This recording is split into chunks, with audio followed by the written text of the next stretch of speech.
Football season on KCTN FM 100.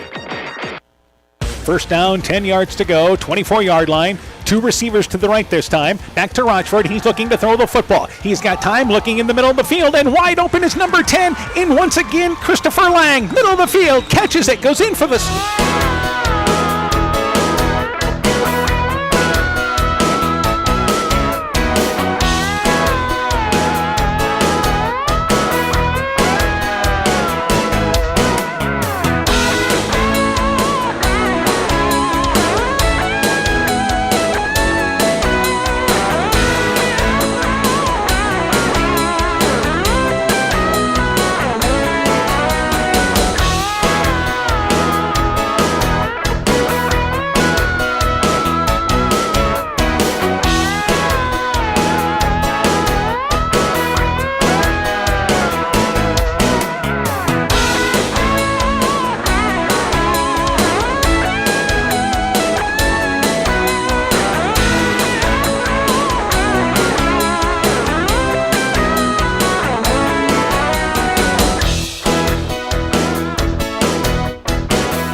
We begin the countdown to kickoff for our featured game. We're joined by Starmont football coach Mike Augustine. Coach, first off, a thrilling victory in week number 1, defeated Southwind by a final score of 15-14. Tell me about that game.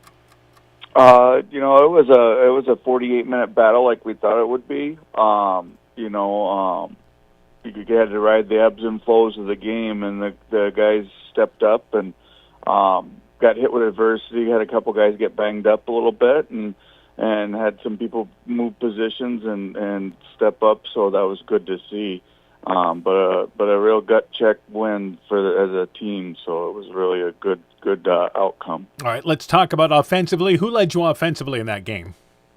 We had a great game from Avery Vasky. He rushed for 142 yards. Our offensive line did a really good job opening holes for him. And then Nick threw for just under 70 yards. We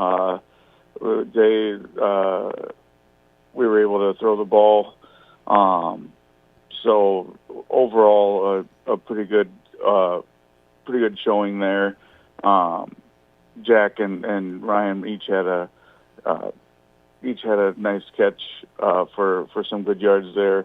So pretty well solid there. Yeah, had lots of contributions. Defensively, who led you on that side of the ball?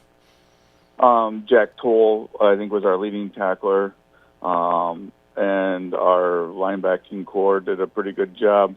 Avery and Keaton with Ryan and Vinny there. Our defensive line did a good job taking up quite a bit of double teams too the entire night. All right, turning our attention to Clayton Ridge now. What do you know about the Eagles?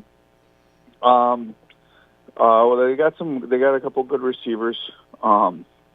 I know they're young, but they're a well-coached football team, so we're going to have to be able to do what we did last week and clean up some areas and be able to again be ready for a 48-minute battle, because every game we play in our district's going to be that way. Yeah, speaking of the district there, obviously you guys are the defending district champ, and that's the goal, I know, of this team to continue to repeat as district champs. Who do you see there as among the top teams in this district? It's going to be, I know there's been a lot of turnover because teams had a lot of guys graduate, but, Northland and EB and Mac Valley, Bellevue will be in the mix as well. It's just going to be, those were the top, any of the top teams. Clayton Ridge, I know, and Postville are young. It could be a wide open district, but with the top teams kind of having a little bit more experience than the other ones. But it's going to be a week-to-week battle and see who comes out on top. All right, let's talk about keys in the ball game now for Clayton Ridge against Starmont. What do you have keys in the ball game for the Stars? We just got to improve on last week's win. We did a lot of good things, but we have some small areas to clean up and keep protecting the football. We had a couple turnovers against Southwind, which didn't help, and then do our jobs and execute for 48 minutes. All right, Coach, good luck to you in the ball game. We look forward to talking to you afterwards.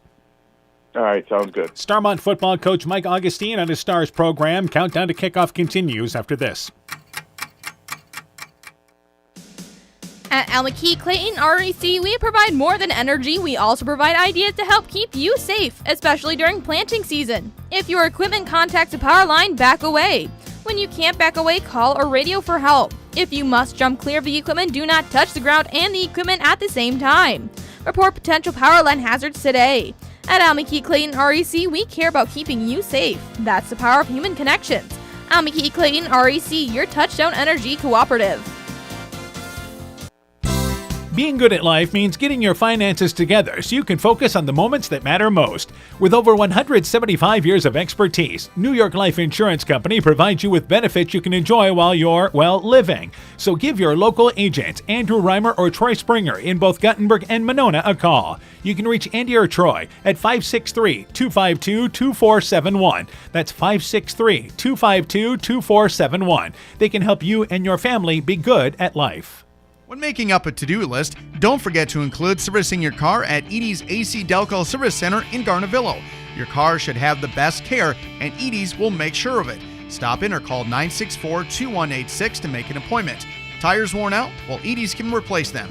Need a tow? Call Edie's at 964-2186. Kay, Lynn, and Todd invite you to stop by and fill your car's tank with fuel at Edie's AC Delco Service Center in Garnavillo. Edie's open 7 a.m. Mondays through Saturdays. Alpine Communications believes connected communities become thriving communities. We are the local telephone company that became a 21st century communications provider. Alpine provides internet, television, cellular security, and telephone too. We promise personal, timely, reliable service from people who live here. When you choose us, we all thrive. Connect with Alpine Communications today. Click alpinecom.net or call 563-245-4000. Strawberry Building Supply offers all your building materials for residential and commercial projects. Whether you're building from the ground up, remodeling your home, or a weekend project, we have the materials you'll need. We are an authorized Milwaukee dealer for all your Milwaukee tools. Strawberry Building Supply also has everything you'll need for your pets and livestock. Stop into Strawberry Building Supply today at 413 West Mission Street, Strawberry Point, or call 563-933-4579. Mom, yeah, put that on my to-do list. There is more and more on my to-do list every day. I can hardly keep up, and I have to make sure everyone is paid. But who has time for the bills? You know who can help with that? Who? Alcator Tax and Bookkeeping. They not only do taxes, but specialize in bookkeeping services as well. Has your to-do list gotten too long? Want help? Give Alcator Tax and Bookkeeping a call at 563-245-2154. Start Eagles Football is brought to you in part by Meyer Collision and Service Center in Guttenberg and Elkader, Edgewood Convalescent Home and Lincolnwood Assisted Living, Northeast Iowa Sub-Drains in Strawberry Point, J&J Land Solutions in Edgewood, Elkader Chiropractic Center, Dr. Jamie Hammersland, Adverse Weather Insurance, Jim Furman of Volga, your independent crop insurance agent, Innovative Ag Services in Elkader, Monona, and Waukon, the Lowena Savings Bank, and by Rivals Inc., custom gear, screen printing, embroidery, and online shopping at rivalsinc.com. We continue the countdown to kickoff for our featured game. We're joined by Clayton Ridge football coach Matt Mosier. Coach, your team dropping the season opener, played at Wartburg College. West Fork pulled away to win by a final score of 32-6. Tell me about that game. Yeah, we decided to take the ball first. We got the ball and we marched right down the field, and we were going in to score a touchdown and we fumbled. They matched. They went down, scored, and then we came right back down and moved the ball all the way down, and we did score. But in that drive, we ended up with our quarterback getting hurt. He's going to be okay, but couldn't play the rest of the game, and that just hurt. I mean, Seth ended up that in those two drives, maybe it might have been three actually, 9 for 12 throwing the ball with 93 yards. I think we had 40 on the ground. So our offensive output happened there in the first quarter. And I just wish I could have been able to see what we would have been able to do if he would have been able to stay healthy for the whole game, and obviously change the outcome of our offensive philosophy when we had to put in a young quarterback. Freshman Caston O'Brien came in, did a great job for being a young guy, never getting a varsity start before, but obviously just not same when you have a guy that's been a 2-year starter and been around the game of football for a long time. So, and then defensively, we didn't wrap up. I didn't count the missed tackles, but there was a lot. We obviously have to get a lot better at tackling for us to be successful. All right, let's talk about injury-wise. Expect to be full again. Have the full roster available in this ball game here. Not quite. We have 2 injuries, 2 kids that will be out for the I don't know about for the season, but the 2 offensive linemen did get. One got hurt in practice a couple weeks ago, and then we lost Dom Mast, who was a starter for us. Offensively, on the offensive line, he's going to be done for the season. We found out yesterday that he does have a torn ACL. So. All right, so tough news there, but you expect Seth Kregel back at quarterback? I do, yep. Seth will be back, yep. All right, so a positive there. All right, let's talk about now Starmont. What do you know about the Stars? They're a tough team. They're big, they're physical. A lot of people keep saying they lost a lot from last year. They did lose a lot of talent, but they had a lot of talent just sitting there waiting to be able to shine, being able to take their time and get their turn, I should say. And number 25, that Avery Vasky, I got a lot of high praise for him. That kid's got a motor that does not stop. So we've got to be very cautious with him, know where he is at all times on offense and defense. And but they're big physical. I think they're the team to beat in the district, and we're going to have our hands full Friday night. All right, keys in the ball game for Clayton Ridge. Then what do you have to do? Number one, we're going to have to tackle. I mean, we have to tackle. We've been really putting an emphasis on that all week here at practice. The kids have bought into that, and then obviously take care of the football. And then the last few years offensively we've struggled. I think hopefully that stuff will start to change, and we just got to be able to show that we can move the ball and that we have the confidence to go out and take some chances or risk, I guess you could say, and score some points. All right, Coach. Good luck to you in this week's ball game. We look forward to talking to you afterwards. Thanks, Dan. You betcha. Clayton Ridge football coach Matt Mosier on his Eagle program. Countdown to kickoff continues after this. Hey, Justin Birdnow here from Birdnow Chevrolet in Monona. I want to take a moment to wish all the local athletes good luck during their game.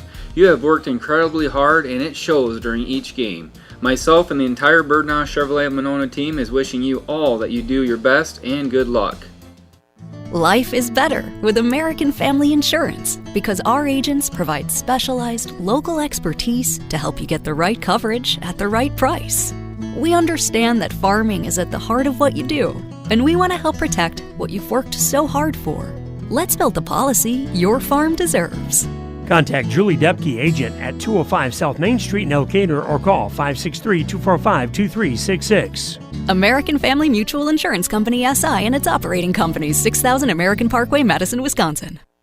Epic Wear. Get personalized clothing for your school, your team, family, friends, business, or any event. Epic Wear has a huge range of customizable apparel, trophies, and awards, and they offer free design help or design your own apparel at getepicwear.com. And you can even set up a free web store for your fundraiser. Make sure to check out the selection of Bulldog Spirit Wear and Iowa-themed items at the Monona location.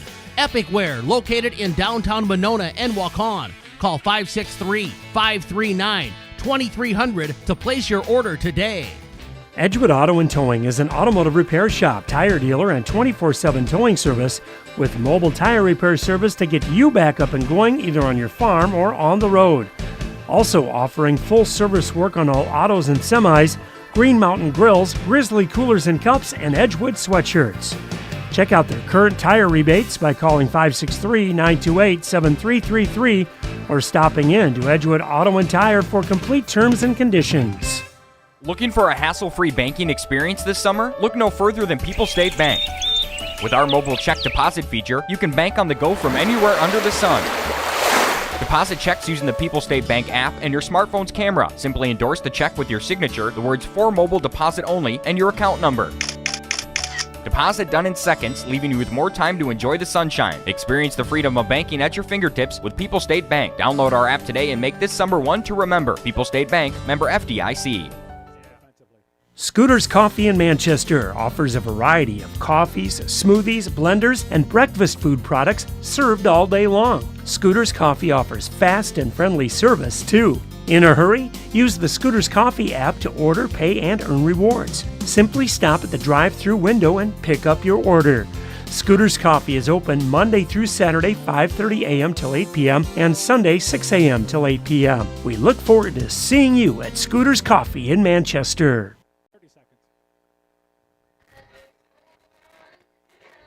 Brought to you by locally owned and operated NEAT, proudly providing high-quality internet, television, and telephone services at the speed of light to businesses and homes in Northeast Iowa. NEAT also provides computer and network services as well as business phone system sales and service. For more information, visit NEITEL.com or call 877-638-2122. NEAT, connecting you now.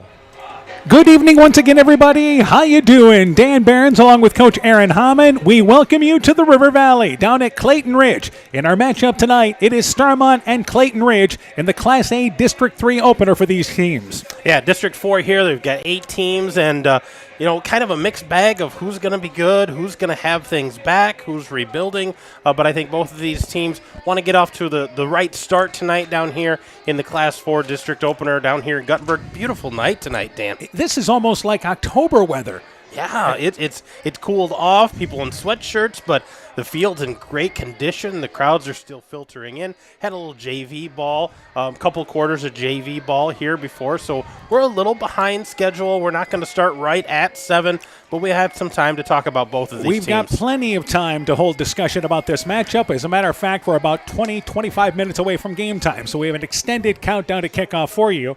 And before we start getting into the numbers, this is the Class A District 4. You were correct there with the District 4 opener. Starmont is the defending champion from this district. And the Stars obviously have their sights with what they have coming back to try to repeat as district champs. Yeah, absolutely. I think last year kind of caught people off guard. They had a tremendously good year, and everyone went, oh, it can't be real. And it was, and they got to the playoffs. And, I think they want to build off of that and have another successful year. Coach Augustine, high hopes for this group. Had a little bit of a setback last week. They had a challenge. They came out on top. But a lot of the Star faithful know they lost Keaton Mollers last week. Yeah, and that's a big issue for this team. It's something you're going to have to deal with. He was, of course, a state champion wrestler, just a junior. They were going to lean on him offensively and defensively, but a knee injury there, and he's not going to be back for the winter season either. No, they said he had surgery today, so we wish him the best. We hope he's doing all right, but that's a big hole for them to figure out to fill for this district opener. All right, so again, Starmont beat South Wind in week number 1 by a final score of 15-14. Now, Clayton Ridge is a team that won one district game a season ago. They beat Postville, a team they face next week. This is a team that's been young for a while, getting a little older here. Still some youth they'll play with, not quite the depth they want. but last week did a good job early in that ball game, but they had to deal with an injury with quarterback Seth Kregel, which really kind of bogged them down offensively. A lot of what they do offensively built around him. Well, yeah, you look at the stats, and they came out those first couple of drives. He was 9 for 12 throwing the ball, almost 100 yards. They came up short on their first drive, didn't get it into the end zone. I think second drive, Chris Gebhardt punched in for him, but he had a nice drive going and kind of got dinged up, didn't play the second half. He's dressed tonight. We expect to see him out here on the field, but that was impressive for them. But then they kind of stalled out and struggled with the offense, and you talked about their youth. You know, they've got guys, sophomores, juniors, seniors sprinkled in, but they also have some freshmen sprinkled in to fill some of those key roles. So, you know, it kind of depends on how those young guys can play efficiently. Yeah, on their roster, they only have one sophomore. Can you imagine that? Only one sophomore. They have those classes, those small schools. Edco has them, Central has them, Starmont, Clayton Ridge has them. That class that's just a little bit smaller, maybe not as many guys that go out for football, and you just deal with it. And again, we'll talk more about these teams, go inside the numbers in just a bit, but as we continue to talk about this Class A District 4, Clayton Ridge hopes to be improved. Starmont, again, hoping to repeat as district champion. But then there's a lot of question marks in this district. A couple of teams that were in the playoffs last year, North Lynn and East Buchanan, they're teams that, again, like everybody else in this district, taking a step back because of graduation. How do those teams stack up this year? Yeah, you know, North Lynn traditionally likes to throw the ball around, likes to play speed game. Do they have the weapons for that? Do they have, you know, a quarterback who can wing it for them? And East Buchanan, you know, likes to grind it out. Had a couple of great guys last year. They're not around anymore. So who's going to step into those roles, and will they be able to push up front and establish that line of scrimmage? So lots of question marks in this district. Maquoketa Valley was the team that, if you remember, lost to Starmont in week number 8 last year, the final week of the season, which gave Starmont the district championship. Mac Valley, a team that figures to be in the mix as well. Yeah, you know, I think that's a big question mark because they lost an outstanding runner, and everyone's wondering what's this going to replace like? What's it going to look like? You know, you don't hang your hat necessarily on one young man, but in Class A football, sometimes you hang your hat on one man, and he could really carry you. I think they're wondering, are they going to be legit? Are they going to compete again? And I'm sure Starmont has that same feeling. Is it us and MV that are going to compete here for this title, or is somebody else going to step up and contend? And the other two teams in this district that missed the postseason last year had to be with North Cedar there and also Bellevue. And those are some teams, again, that hoping to move up in this district. Bellevue traditionally been a pretty solid program in Class A. And usually people who go to Bellevue don't enjoy that because they kind of get beat up. It's a physical team, and you expect that to be a challenge. And again, another question mark there. How good is Bellevue going to be? Are they going to push some of these top teams and contend for that title as well? Yeah, so again, this is the start of district play. This is a district that, again, has 8 teams in it, so they'll play 7 district games. Lots of teams in Class 1A and 2A do not open district play for a couple of weeks yet. That won't be till week number 5 for a lot of them. Meanwhile, the 8-man teams, they're pretty much all playing district ball games pretty much the rest of the season, though Edco has a week number 8 game that will be a non-district ball game against Edco. But they are going to play 7 and some districts 8 district games. Yeah, you know, Central starts district play at Don Bosco tonight. Edco goes to Easton Valley, so they're all starting district play. Class A's, most of them starting district play tonight. Those old bigger schools got another couple of weeks to tune things up. Yeah, and again, in the 8-man district, you mentioned that Edco, the part of the district they're in, Don Bosco and Central are part of different districts in the 8-man. Don Bosco favored to be in that district. That's a tough test for a very young Central team tonight. And then, of course, Edco, along with Lone Tree and Central City, expected to be among the teams in the mix for that district. And Edco would be the team that probably returns a little bit more than those other teams. I think so. I think they return more, but I don't think they got as many nods in the preseason talk. So it's interesting to see how that shakes out. But they go down to Easton Valley. So another road trip for the Vikings tonight. They're at home next week, and that's where we'll be next week. Yep, Central City and Edco playing in a big early season matchup. That'll determine a lot in that district. By the way, we'll also have updates tonight on a number of other ball games. Let's pass this along. MFL Marmac hosting Waukon, a different MFL Marmac team than a season ago. But again, they're pretty salty defensively yet.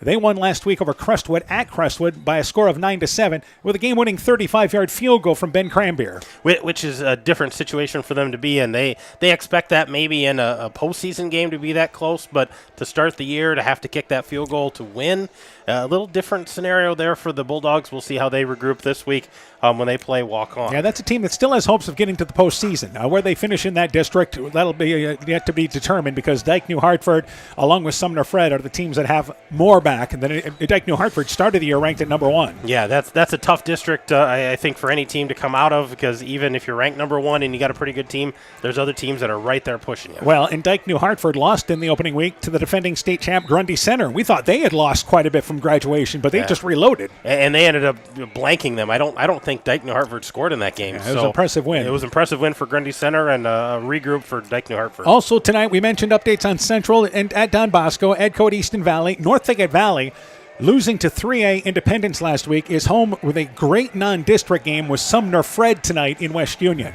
Yeah, that's going to be a great ball game. I think Sumner Fred has been quietly getting better, and I think everybody's looking at this year as a possibility they could really do some damage. They could contend for that title, and I think that's a good matchup for both of those teams to see where they're at this point in the season. There was 3 teams in that Class 1A district involving MFL Marmac, Sumner Fred, Dike New Hartford, and Denver. 3 of those teams reached the final 8 in the Class 1A postseason last year. So it's a pretty darn good district yet. Maybe not the caliber it was last year, but not too far off the beaten path. Meanwhile, tonight in this Class A District 4, Postville is at North Lynn, and the Pirates scored a couple of touchdowns. After scoring only 6 points a season ago, they lost last week to Nashua Plainfield, but at least some positive in that ballgame. They lost 33-14. Yeah, scoring a couple touchdowns, hopefully, getting the ship righted. Pardon the pun there, but the Pirates trying to right the ship a little bit. A program that seems to always be rebuilding, retooling a little bit. Maybe they've got some offense figured out, slow a team down. Maybe they could get a couple wins out of this district. All right, we'll take a break. When we return, we'll turn our attention to our featured game with Clayton Ridge and Starmont. Back with the numbers. We'll talk about starters, that and more when your countdown to kickoff continues. Boisier Lumber Company in Guttenberg and Elkader, your do-it-best rental center, handles Midland garage doors for residential, commercial, and agricultural needs. Midland Steel garage doors provide the best all-around value when appearance, security, durability, and low maintenance are desired. Boisier Lumber and Midland Doors take pride in providing their customers with top-quality products and superb customer service. Contact Boisier Lumber in Guttenberg and Elkader, your do-it-best rental center, for Midland overhead doors sales and service. If you feel lost in the big chain store pharmacies, take the time to stop into Nightingale Drug and visit with us about our services such as one-on-one consulting, free local delivery, competitive pricing with most insurance plans, and Medicare accepted. We'll make the transition quick and easy for you. Come to the people you know and trust. Nightingale Drug and Gift Shop, your small-town, family-friendly business with locations in Guttenberg, Postville, and Waukon. Health Mart, caring for you and about you. Stronger, farther, faster. It all starts with good nutrition. Clayton County Farm Bureau is proud of our livestock farmers who provide high-quality protein needed to fuel our young athletes. The ultimate pre- and post-game fuel-up can be found in meat and dairy foods grown right here. Meat and dairy are natural sources of essential vitamins that support health, energy, and performance. We know our student athletes are the real deal, and Iowa's livestock farmers are committed to helping them reach their goals. To learn more, visit realfarmers.realfood.realmeat.com. It's pretty unusual for a bank to be 100% employee-owned, and Freedom Bank wouldn't have it any other way. Employee-owned means we're not just your bank, we're your friends and neighbors. We value being active community partners, and we believe in donating generously to local causes. We empower success, not just for our customers, but for our communities as well. Visit Freedom Bank in Elkader, Monona, Postville, Waukon, or online at freedombnk.com. Member FDIC. This is Chris Holbert, General Manager of Hall Robertson Incorporated in Postville. We would like to wish the area student athletes both a safe and successful sports season. We have been a community-based company since 1864, servicing and supporting the area ag industry with products necessary for daily success. We look forward to continuing to serve and support both the ag industry and high school athletes in our surrounding communities. Thank you and good luck from the families at Hall Roberts Son. When I started out in the car business, my dad gave me some good advice. Hi, it's Forrest Brown with the Browns family of dealerships. What my dad told me is when you sell someone their first car, you need a good sales department. But if you expect to sell them their second, third, and fourth car, you better have a great service department. Visit any one of the Browns family of dealerships in Guttenberg, Elkader, West Branch, or Victory Ford in Dyersville and find out why Browns is your hometown dealer, no matter where your hometown may be. Hey sports fans, take a time out and call Garms Financial Services. Their team of agents can show you how to save money on all your insurance needs with Grinnell Mutual. Whether you need auto, home, farm, health, crop, or business insurance, Garms Financial Services has you covered. You'll also receive quality protection, expert advice, and local friendly service. Call Brian Buchenhagen, Cheryl Wagner, Emily Bazin, or Kayla Olson today for a free competitive quote. Garms Financial Services in Elkader, your trusted choice agency. Countdown to kickoff continues here from the Stephen D. Shannon Athletic Complex down here at Clayton Ridge as we get ready for the Eagles matchup there. As once again they are taking on Starmont here in our week number 2 matchup. Let's start talking about these teams. Let's start with the Starmont Stars. They again were successful last week, beating Southwind by a final score of 15-14, and they were led rushing with Avery Vasky over 140 yards in that game. Yeah, he had a nice night, 20 carries, 142 yards. He had a touchdown as well. Didn't have any receptions, but I think he was kind of the workhorse, the senior for these Stars, and they're going to have to lean on him probably again tonight. All right, as far as throwing the football, you've got experience at quarterback with Nick Wilfong. He is a senior, 6 foot, 150 pounds, had a solid game, 5 of 9 for 67 yards. Yeah, had a nice game there, does a nice job just kind of managing.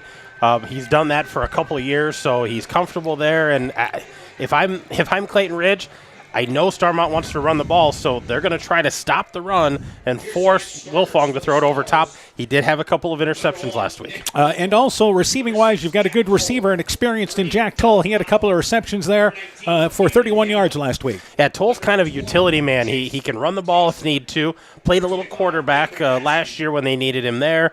Had 2 receptions, 31 yards. Great kid on defense. That's a really nice kid all around. So he's a really good utility. And then you've got Ryan Kleinlein, a junior, had a reception, and Vincent McManigal had a reception last week, so a couple of targets there for Wilfong. Well, but for Starmont, we know when Starmont's good, it starts up front. And the offensive line of Caden Bumgartner, Owen Recker, Carter Hankey, Tristan Kruger, and Brody Hansel lead the way. Hankey's the smallest guy on the line. He's 5'11", 145 pounds. Everybody else is 220, 235 or more. Yeah, they got big guys up front, and if you've been around Northeast Iowa and you're familiar with Starmont, they like to run the ball. That's what they want to establish first, and it starts with those guys up front. They do a great job of opening gaps. Keeps it very simple, but, complex within that simple set, and they come at you every which way. Yeah, the difference is they do have the ability to throw the ball more than they have recently in the past, but it still involves the running game for the Starmont Stars. For Clayton Ridge, we mentioned they lost to West Fork by a final score of 32-6 last week, and offensively, Seth Kregel, very good in the early part of that ball game. 9 of 12, threw for 93 yards, but left that game with an injury. He is playing in tonight's ball game, and again, he helps them out defensively as well in the secondary. Yeah, absolutely. I think he's very, used lots of ways. I'm curious if they'll use him on defense, but as you said, 9 of 12, 93 yards, almost 100 yards early in that game before he got hurt. But he also carried it a couple times. But the heavy carrying was done by Nolan Kolker. He is a sophomore for them. 13 carries, 45 yards. So they're going to probably lean on that youngster to carry the ball for him a little bit tonight. And that's been the problem for Clayton Ridge, the inability to establish a consistent running game. It's a team that still wants to really run the football. They do. It's going to be tough because we talked about those big guys for Starmont on the offensive line. They've got big guys on the defensive line as well. And I think this battle is going to be in the trenches, and Clayton Ridge's offensive front is going to have to establish a hole. And we always talk about using the run to establish the pass. Maybe they can use the pass to establish a running game. I'm just curious what the game plan is going to be out of Coach Mosier tonight to try to establish something on the ground. Anything they can do to keep the ball away from Starmont, with a short passing game, whatever you have. We mentioned Kregel completed 9 passes last week. Maddox Mosier had 5 receptions for 54 yards. Colton Hager had 4 receptions for 38 yards in the ball game. That's where they're going to look to work the ball to. Yeah, you've got a senior in Mosier. You've got a junior in Colton Hager, so guys that have been around for a while. William Roth had a catch, so another senior there. And then Kolker had a catch out of the backfield. So different guys who can catch the ball, but I think Mosier and Hager are going to carry the workload there if they need to pass the ball tonight. Now, when Kregel left the ball game, they had to turn things over to a young freshman at the quarterback spot. Kasten Oberbrockling had to step in, and there you go. Welcome to your first varsity game, huh? Yeah, absolutely. He was 2 for 6. and he had 19 yards. But that's a tough situation. First game of the year, a freshman, his first high school game, and hey, young man, going out there, you got to run this team. And I'm sure that was a tough situation for Overbrockling to be in. But the good news for him is Kregel's back tonight. But they're going to have to establish that depth, because I think if you talk to both of these coaches, depth is something you have to keep trying to build at Class A football, because guy goes out. We talked about Moeller going out.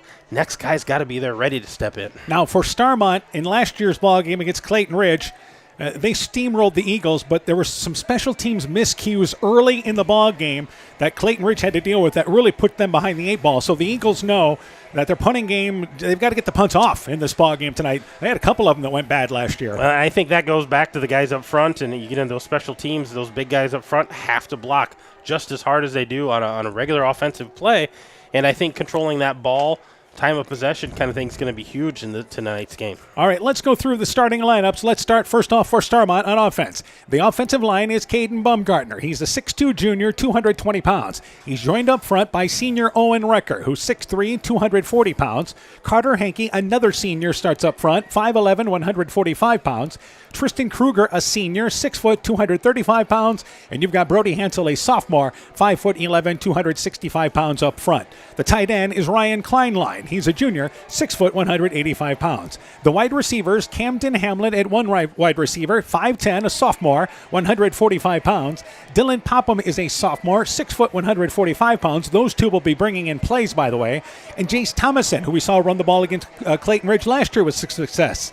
He is a senior, starts at one of the wide receiver spot, 5'8", 170 pounds. Defensively, you have Kruger, Recker, and Hankey all playing on the defensive line up front, along with Ian Odefer, a senior, 5'7", 160 pounds. The linebackers, Kleinlein, McManigal, and Avery Vasky, as again on offense, Avery Vasky is the running back, a senior at 5'11", 180 pounds. Vinny McManigal is a junior at running back, 5'10", 200 pounds. Again, both those kids playing linebacker. The defensive linebackers are Dylan Popham, along with Caden Hamlet, Jace Thomason, and Jack Toll as well. Toll is a junior, 5'10", 175 pounds. The kicker is Ryan Kleinlein, and the punter is Owen Recker. That's your starting lineup for the Starmont Stars.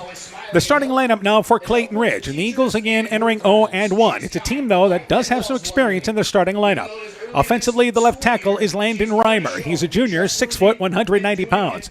Owen Brandt is the right guard. He's a junior, 6'5", 300 pounds. Randy Sirazua, the center, is a senior, 5'10", 210. Carson Letterly is a senior at the right guard spot. He's 6'1", 180 pounds.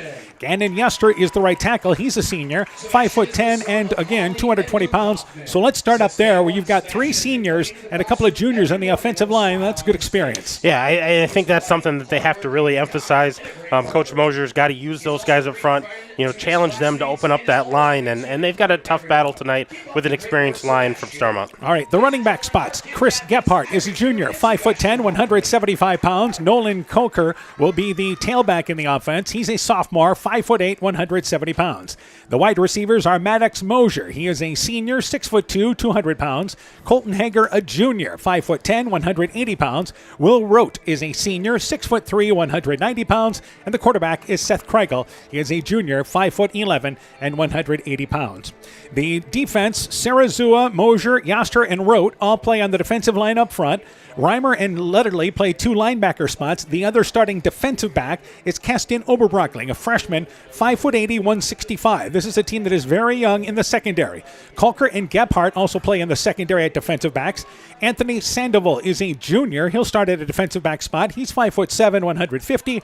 Seth Kreigel is the defensive back, is getting the start in this ball game on both sides of the ball. He is a junior, 5'11", 180 pounds. Their punter and kicker is Caleb Bittner, who is just a freshman, and he'll get the kicking chores in this ball game. Let's talk about some of the keys in this ball game now. Let's start first off with the Starmont Stars. Well, I think they want to execute their game plan. They know what they want to do. They're going to come out. They're going to try to establish that line of scrimmage, run the ball. I think for both of these teams, turnovers are going to become important. Clayton Ridge recovered 2 turnovers last week. Wilfong threw a couple of interceptions last week. So turnover, special teams could be important for both of these teams. And I think for Clayton Ridge, they got to limit those turnovers, but they have to execute their game plan. They have to play within themselves. You know, it's easy to get frustrated if you get behind, something doesn't go your way, you kind of panic and try to do something different. They got to execute their game plan. If they go with a 4 wide receiver set, spread things out, they'll try to get Starmont spread out. They'll try to get Craigle there on the run, right or left, complete some short passes. Don't expect much down the field. They're going to try to keep everything short, which they feel are high percentage passes, and then hope your wide receivers get some of those yards after contact. Yeah, I think if they can establish something like that and make Starmont respect that a little bit, maybe they open up that run game. They can go off tackle a little bit or run between the tackles and mix it up there and kind of keep Starmont off their toes. But if Starmont can load up the box, they're going to have a hard time running the ball. And this is a case that Starmont, we know, will be the more physical team likely in this ball game tonight. That is their style. This is how this group has played, and it's why they won 8-9 ball games a season ago, and why they're meant to be considered once again the district favorite here. Yeah, they're going to run the ball, and Clayton Ridge knows that. Starmont knows that. All the people in the stands know Starmont wants to run this ball, and Clayton Ridge has to stop that, and that's going to be established early. I think those mistakes we talked about on special teams, neither one of these teams want turnovers or mistakes on special teams. It could be a difference maker. So we mentioned that Starmont has dealt with some injuries already early this season. Losing Keaton Moeller, the junior who played running back and linebacker, 5'10", 185 pounds. The other player they lost as well was Jax Thomason, and this has to do with an injury from baseball. He was an outstanding kicker for them last year. He was, and he had a leg injury, broke his leg in baseball, pretty gruesome, and is still on the mend on that. So they lost him as a weapon, kicking the ball, extra points and field goals. So, yeah, a couple of key injuries early in the season. And in this game, Thomason, by the way, hit a field goal in last year's game against Clayton Ridge. So he does had the ability to give them a big break on special teams. We'll take a break. When we return, we've killed enough time. It's the starting game time. And it's Starmont and Clayton Ridge opening kickoff coming up next. Top Gun Customs knows that the insurance company wants you to do all the work for them. They want you to download the app, take the pictures, upload them, then they want you to accept the paltry check they think will repair your vehicle. No, no, no. Top Gun writes an accurate estimate, takes the photos, and explains the repair process to you. Let Bob and the guys take all the worries out of your repairs. Call Bob or Nancy at 563-964-9899 at Top Gun to schedule your repair today. The Woodland Eye Clinic in Elkader and West Union are proud sponsors of high school sports. We are committed to bringing our patients the highest level of total eye care with detailed one-on-one attention. Our offices offer the newest technology and equipment with a professional team of experienced staff that is committed to you. Call us today for your next total eye care appointment. The Woodland Eye Clinic in Elkader and West Union supports all of our local athletes taking the field or court this season. We are happy to announce we are once again performing cataract surgery right here at home. This is Jessica Jones, surgery supervisor. We welcome Dr. Cancel from Gunderson, who performs this surgery monthly at our local surgery suite and holds consultations at Gunderson Eye Clinic, Waukon. Dr. Cancel is a wonderful addition to our surgery team, and we're so happy he's here. Call us today for more information. Exceptional caring people, Veterans Memorial. Inspiring changes to a happier, healthier you is what they do at Clayton Drug, now offering free delivery of prescriptions to the Monona area. To find out more, call 563-245-2530. Clayton Drug can help you transfer your prescriptions quickly and easily to their pharmacy. Clayton Drug is committed to helping you achieve the highest quality of life possible. Clayton Drug, connecting the communities of Elkader, Strawberry Point, and Sumner to serve all in between. A beautiful night as the sun has made its way down the bluff here in Guttenberg, Iowa, as we get ready for this Clayton Ridge ball game against the Starmont Stars. Eagles wearing their home black bottoms. They have the green top with the Clayton Ridge across the front. They've got the white helmets with the Eagle logo on both sides. For Starmont, wearing the yellow bottoms, the black trim, white tops there with the black numbers in yellow trim, and they will have the black helmets there with the yellow stripe down the side. So Starmont and Clayton Ridge here in week number 2 of the high school football season. And we mentioned weather not an issue in tonight's ball game. I'd find it hard to believe that we might get through the early part of the season without a horrible day weather-wise. Hot, humid. Not too hot, not too cold. I mean, this is football weather. Like I said, people in sweatshirts, but I don't think anybody here is complaining about the weather tonight. Enjoyable night for football. River looks gorgeous. It's sun setting. Just a great night for football. I hope both of these teams are ready to go. All right, and again, we thank you for joining us tonight on KCTN FM 100. Also, with the live video on KCTN.com or on the KCTN YouTube channel. You can catch all the action of this ball game online with video. So, again, we are ready to go as the captains are at center field, or center the football diamond there, midfield, getting ready for the tip. Clayton Ridge has some students dressed up tonight wearing like Pinocchio nose? No, they're Despicable Me. They've got Gru, they've got Minions. They're look at you knowing all that. They're decked out. Well, that's a cartoon. I had kids that aren't that old. They watch those cartoons. So. Yeah, my kids are older than that. So they decided to dress up tonight, huh? I guess Despicable Me is the theme. I look across the way. Starmont looks like it's construction night. They've lots of neons and oranges. I see that. Yeah, the themes are strange. They plan those out. That's part of the finesse of football, I guess. We're used to seeing it sometimes in basketball, but I don't know if we've ever seen it this early in the season for football. A lot of times you can maybe see something during homecoming or whatever.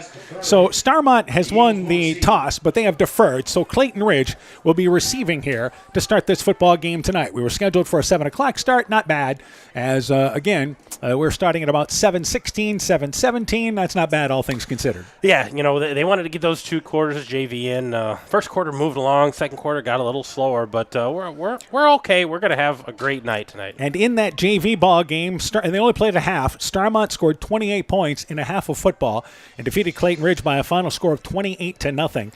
Scored 4 times in the first half of that football game. So yeah, they looked good on offense. A couple turnovers caused too. So yeah, they look good. And important for both these teams to get in some JV. I mean, even if it's just a couple of quarters, there's so many teams that are kind of in a similar situation in Class A. Starmont's number is good, but Clayton Ridge only had 11 kids playing JV tonight, and everybody stayed healthy. But they're trying to get some quarters in for these guys as they look to build for the future. So Ryan Kleinlein set to launch it away from the 40-yard line for the Starmont Stars. For the Eagles, back to receive there is number 2, and Seth Kregel. Also back there as well is number 9, and Colton Hager. They are right and left back at the 10-yard line. So you have Kregel to the near side, and Hager is to the far side of the field. We're ready to go with week number 2 of the high school football season as Kleinlein gives the flip of the hand up in the air, launches it away, and week number 2 is underway. Line drive kick goes off the knee of Hager, but he picks it up at the 18-yard line, now brings it left side to the 25-yard line, and he'll be tackled from behind just near the numbers at the 30-yard line. And a nice open field tackle there by number 20, Jace Thomason, on special teams, but that's where the Eagles take over. 1st and 10 at their own 30-yard line, 14-yard return by Hager to start things out. Yeah, just the left boot there by Kleinlein, and Hager had to short hop that and got himself out to the 30. So decent starting position here for the Eagles. Let's see what they come out and try to establish on this first set. Again, Seth Kregel leads the offense. They will come out with 2 receivers to the left, 2 to the right. Again, you expect them to put the ball into the air early in this game. 1st down, 10 yards to go. Kregel to throw the football out of the backfield. Swing pass to Kalker. Catches it. Tries to get to the corner. He will cut inside the 30-yard line, and that is it. Hit hard and dropped right there. And making the play, one of the linemen there chasing him down by number 80, and that was Kleinlein who makes the play, and it ends up being no gain as they tried to throw it outside the numbers at the 30-yard line. Great pursuit on that far side of the field. Yeah, got an initial block, Holker did, but good pursuit on the backside. Those defensive backs coming up, stepping up, and finally bringing him down to the ground. 2nd down, 10 yards to go. This time they'll line up with 3 receivers to the left. Mosier is the lone receiver to the right. So they operate from the right hash mark. 1st down, 10 yards to go, and here is the Kregel running out, throwing the football, looking short, and it's intercepted by Thomason at the 40-yard line. Brings it inside the 35-yard line and down there. There may have been miscommunication for the Eagles and a receiver going down the sideline. The ball was thrown short. I think Kregel expected him to cut inside, but that ball thrown right to Thomason, and on the second play of scrimmage, the Stars force a turnover. Now, they had a defender who fell down, and he was the intended target there because they had one receiver going down the sideline. They had another guy in the middle of the field, and he had already fallen, but the pass was already out of Kregel's hands. Yeah, there was nobody near it there, so an interception by the Stars, and they take over inside Clayton Ridge territory at the 34-yard line. Here's the power attack. They run it with Vasky. Right side goes inside the 30-yard line. They push the pile ahead as he gets near the 26-yard line, and it's a pickup of 6 yards on first down. Second down, 4 yards to go. Expect Avery Vasky to get a lot of carries. He's built like a Starmont back. He is. He's going to get the heavy share of all the carries tonight, and they're just going to establish that run with him. And you get him going where the tackles start to pinch in, the defensive line starts to pinch in, the linebackers come up, then all of a sudden you boot it around in on a counter play or something like that. That's when their offense is at their best. 6-yard pickup on first down. Stars operate. Power formation. Again, there's 3 in the backfield. Second down, 4 yards to go, and they're going to run a stretch play with Thomason. Brings it inside the 20-yard line. He's got first down in between the numbers. 20 down to the 15-yard line, pushed ahead to the 14-yard line. So a long play where Wilfong brings it out to the edge, handed it off there to Thomason, and it's 1st and 10. There is an Eagle shaken up on that play. Yeah, nice carry there by Thomason. It looks like number 64 and that is down. Gannon Yoster. Gannon Yoster, the defensive lineman. He's a senior, 5'10", 220 pounds, one of their more experienced players for Clayton Ridge, and he is down at the 20-yard line and being looked at, and it appears to be a lower leg injury. Yeah, they look like they're looking at the leg, but he's kind of reaching around with that arm, but I think this is below the knee here, probably an ankle is what it looks like to me. And the good news is he's able to sit up there, and then they're able to bring him up, but it is definitely an ankle, and it appears to be the left leg. So on the second play of scrimmage for Starmont, the Eagles lose one of their seniors, and the ball is down to the 15-yard line as Yoster gets a nice round of applause. They're also playing tonight without Gabe Cook, another one of their more experienced players, a junior, 6'4", 185 pounds. So the Eagles a little thin up front to begin with. Ball's down to the 14-yard line, the official spot. First down, 10 yards to go.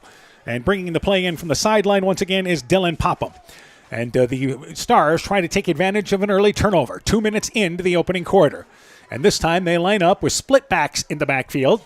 And you've got Vasky, who's to the right side, and Wilfong gives it back to Vasky. Left side, he's got a hole, goes inside the 10, 5-yard line, runs over a defender, and goes in for the score. Touchdown, got it. On the third play from scrimmage, Vasky's second carry, a 14-yard run. And the Stars turn a turnover into points. They lead 6-0.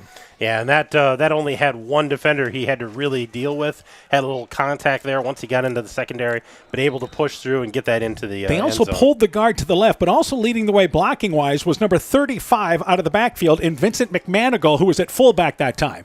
So here's your PAT attempt. Klein line to try to add the PAT. Spot is down, the kick is up, it's high enough, it's long enough, and it's good. Just creeps over the crossbar, they'll take it. So with 9:57 left in the opening act. 7-0. Stars the early lead. Let's take this break. Hi, this is Cody from Torkelson Motors in Elgin and Walk-On. At Torkelson Motors, we believe that student involvement in activities is a great way to help grow our communities, and we are proud to help sponsor this game for your enjoyment. We've been serving Northeast Iowa since 1926 and appreciate the business that our customers have given us and the support they provide to our area schools and communities. So the next time you are in need of a new or used vehicle or a repair, stop into Torkelson Motors. We've been selling cars the old-fashioned way with a friendly smile and a handshake right here next door in Elgin and Walk-On.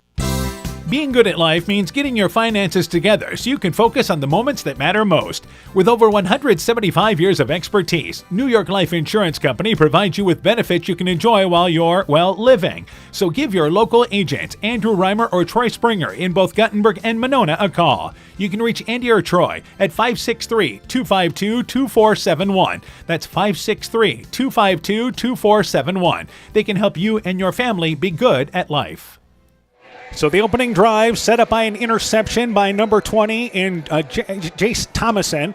He returned it down to the 30-yard line. Couple of plays later, a 14-yard run by Vasky puts the Stars on the board. PAT good by Kleinlein. And again, it is 7-0.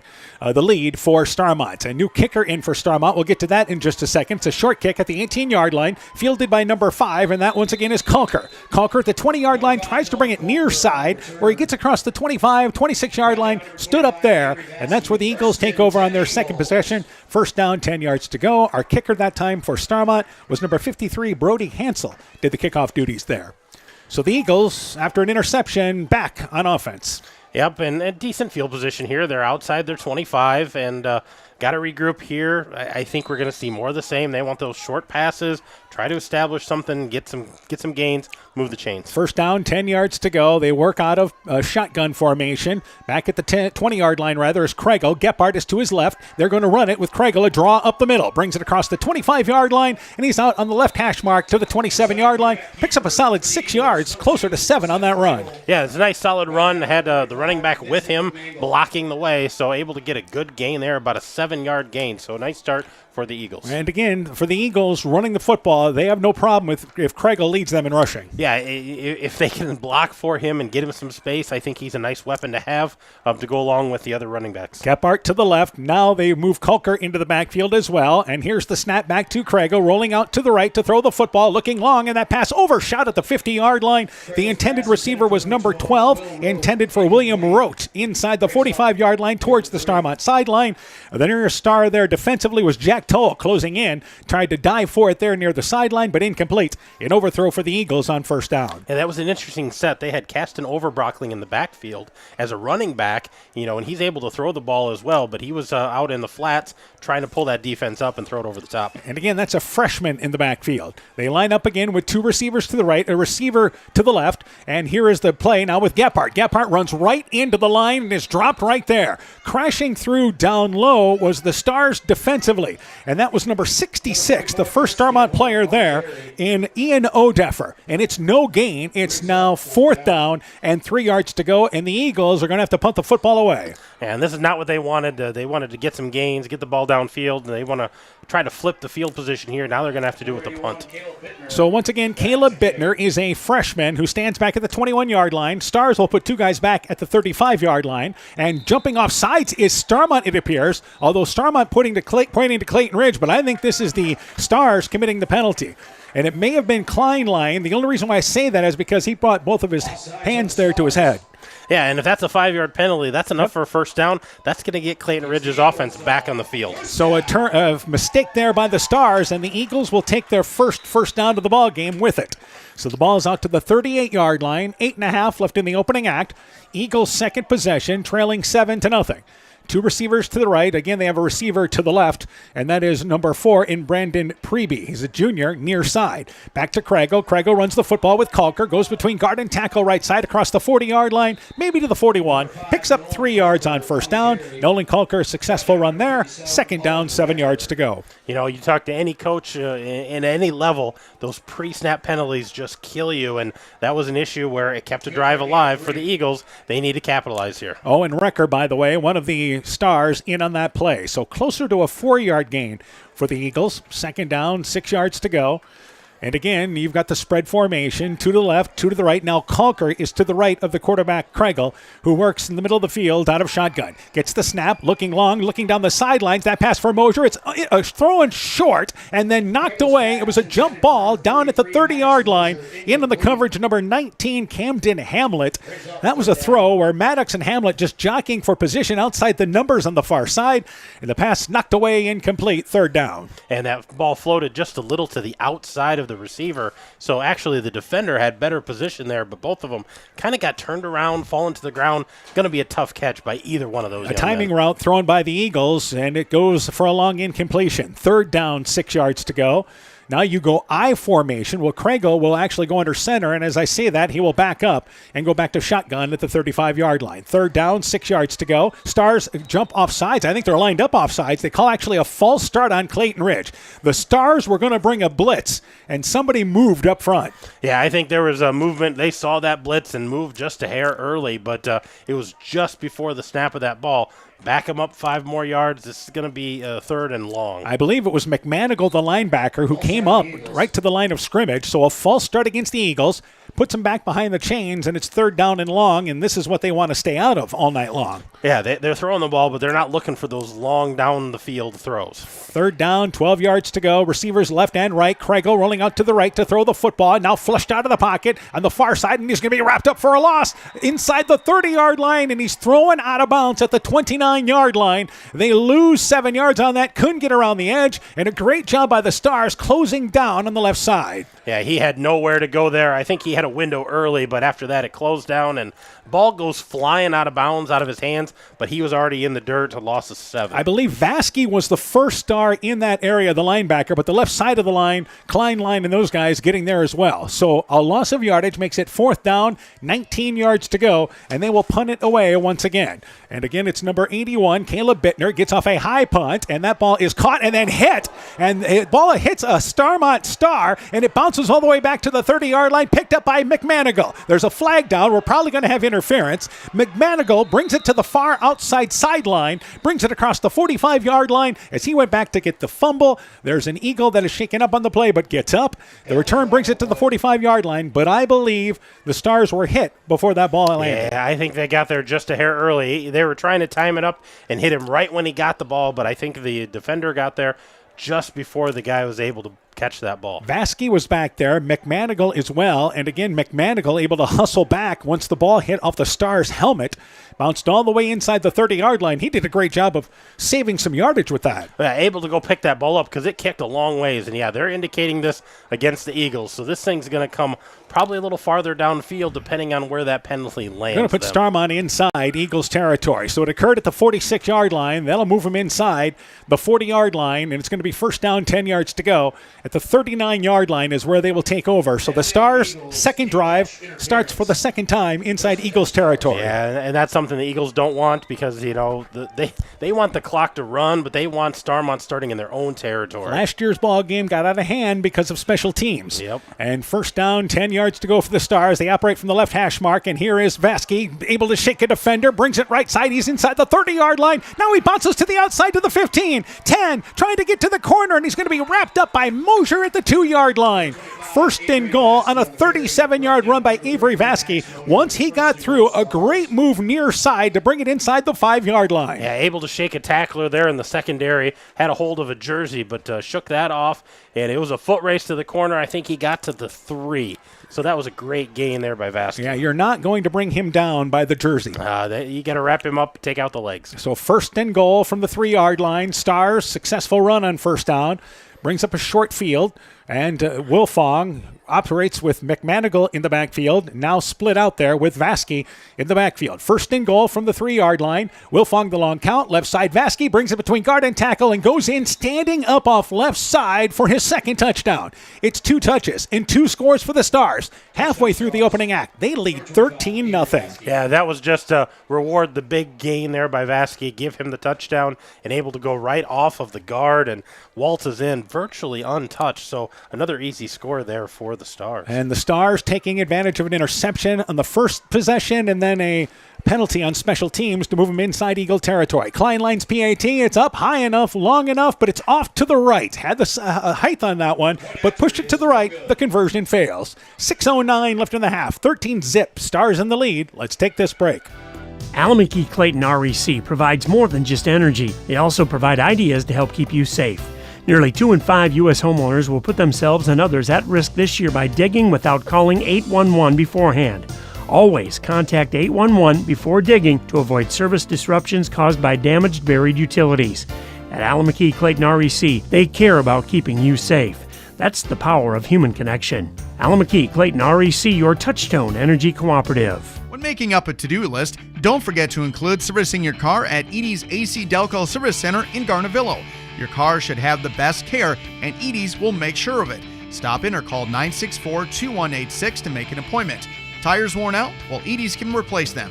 Need a tow? Call Edie's at 964-2186. Kay, Lynn, and Todd invite you to stop by and fill your car's tank with fuel at Edie's AC Delco Service Center in Garnavillo. Edie's open 7 a.m. Mondays through Saturdays. Well, for Starmont, you've started out the game. I don't think you could ask for a better start. Taking advantage of a turnover. Vasky has his 2nd touchdown. The first one was a 14-yard run. This one, 3 yards after his 37-yard run. Set him up 1st and goal. They're 1 for 2 PATs. Line drive kick by Kleinlein, by the way. Fielded by Kalker. Middle of the field, 25-yard line. Shakes off a star defender, but then tripped up as he gets to the 30-yard line. And making the stop there, Caden Hamlet on special teams. Also there as well was Vasky. So the Eagles take over with their 3rd possession. 1st down, 10 yards to go at their own 30-yard line. Let's update you on scores. Waukon has scored twice against MFL Marmac. They lead 14-0. North Lynn leads Postville 13-0 at the end of one. Don Bosco leads Central 23-0 at the end of one. We'll continue to get you caught up to date. Edco playing at Easton Valley and also Sumner Fred at North Fayette Valley. We'll have updates on those games as well. Eagles looking to move the football here. First down, 10 yards to go. They line up in I formation. Receiver split left and right. They send it back in motion and then run it with Kalker. Kalker trying to bounce to the outside. Cannot get to the edge. It is closed very quickly. And once again, making the play there is number 57, Owen Wrecker. At the line of scrimmage, a loss of probably a yard. Yeah, just the quickness there by Starmont, filling those gaps, and then the outside guys crashing down the line. Colker had nowhere to go there. So second down, 11 yards to go. Eagles bringing in a couple of different players here. And again, we've seen a couple of different sets where they went spread a couple of plays, and that was out of the I formation. They'll go back to spread here. 3 receivers to the left, 1 receiver to the right. That's Mosier. They want to see if they can get him one-on-one in this ballgame. Snap back to Craigle. It's a quarterback draw up the middle. Brings it across the 30-yard line. He brings it across the 35-yard line, right up the gut, where he's tackled at the 38-yard line. They've had success running that a couple of times. McManigal makes the stop up front there for the Stars. But an 8-yard gain for the Eagles puts them in a third and manageable. Yeah, I think that's the key there. This is manageable for the Eagles. They want to operate out of something that we can still throw that short pass. Maybe we can run it and pick up this first down. But I think right now they want to pick up this first down, keep this drive moving. There are 3 drives. They had a first down that was by Starmont via the penalty. And looking to get the ball here towards midfield. They'll have to get across the 40-yard line for first down. Empty backfield. 5 receivers out. Craigle slant play. Caught very quickly by Kalker just across the sticks. 41-yard line. So a nice short pass where Craigle just basically took the snap and rifled it right side. That'll move the chains. Yeah, that's the important part is they got the first down. That receiver knew right where to sit down and receive that ball. And this is what the Eagles want out of their passing game. Try to get some short shots, and then if you need to, they start biting up on that, see if you can take a deep shot. Yeah, absolutely. First down, 10 yards to go at the 41-yard line. Eagles with their second first down of the ball game as we approach the 4-minute mark in our opening quarter. Receivers left and right, and they are back once again to shotgun formation. 2 running backs to the right, and they're going to run it with Kalker left side, and he's hit right at the line of scrimmage and going nowhere. Klein line this time. They ran right side. This time, Clayton Ridge ran left side, and for the second consecutive carry, Kalker unable to get back to the line of scrimmage on a first down play. And it's second down, 11 yards to go. Well, and that I formation was off to Craigle's right, but then they're cutting back across the grain, trying to go through the hole on the left side off guard, and it's taking too long to develop. They're not getting to that line of scrimmage quick enough. So second down, 11 yards to go. Eagles work their way from behind the chains as they operate just off the right hash mark. Again, you've got 2 receivers to the left, 2 to the right. Kalker is to the left of, once again, Craigle, who rolls out left, throws a short pass, but overshoots right at the numbers, intended for number 12, William Rote, but that ball thrown too low as Rote tried to dive ahead at the 40-yard line, incomplete. Star in on the coverage was Dylan Popham, and now it's third and long for the Eagles. Well, and that was a well-designed play because they had Hager on the outside, and he took off on a fly pattern, and Rote just kind of did about 5 and out, and he was open. The ball's just thrown short and a little low. I think if he catches that, goes upfield, they're third and manageable. Now they're third and 11. Yep, third down and long. They have to get across midfield inside Starmont territory for first down. Gephardt is lined up as a H-back on the right side. Kalker is to the left of Craigle, who works out of shot. And before this play gets going, it is a false start against the Eagles. That is their second false start penalty, and that'll make it a little more challenging. Third down and now 16 yards to go for Clayton Ridge.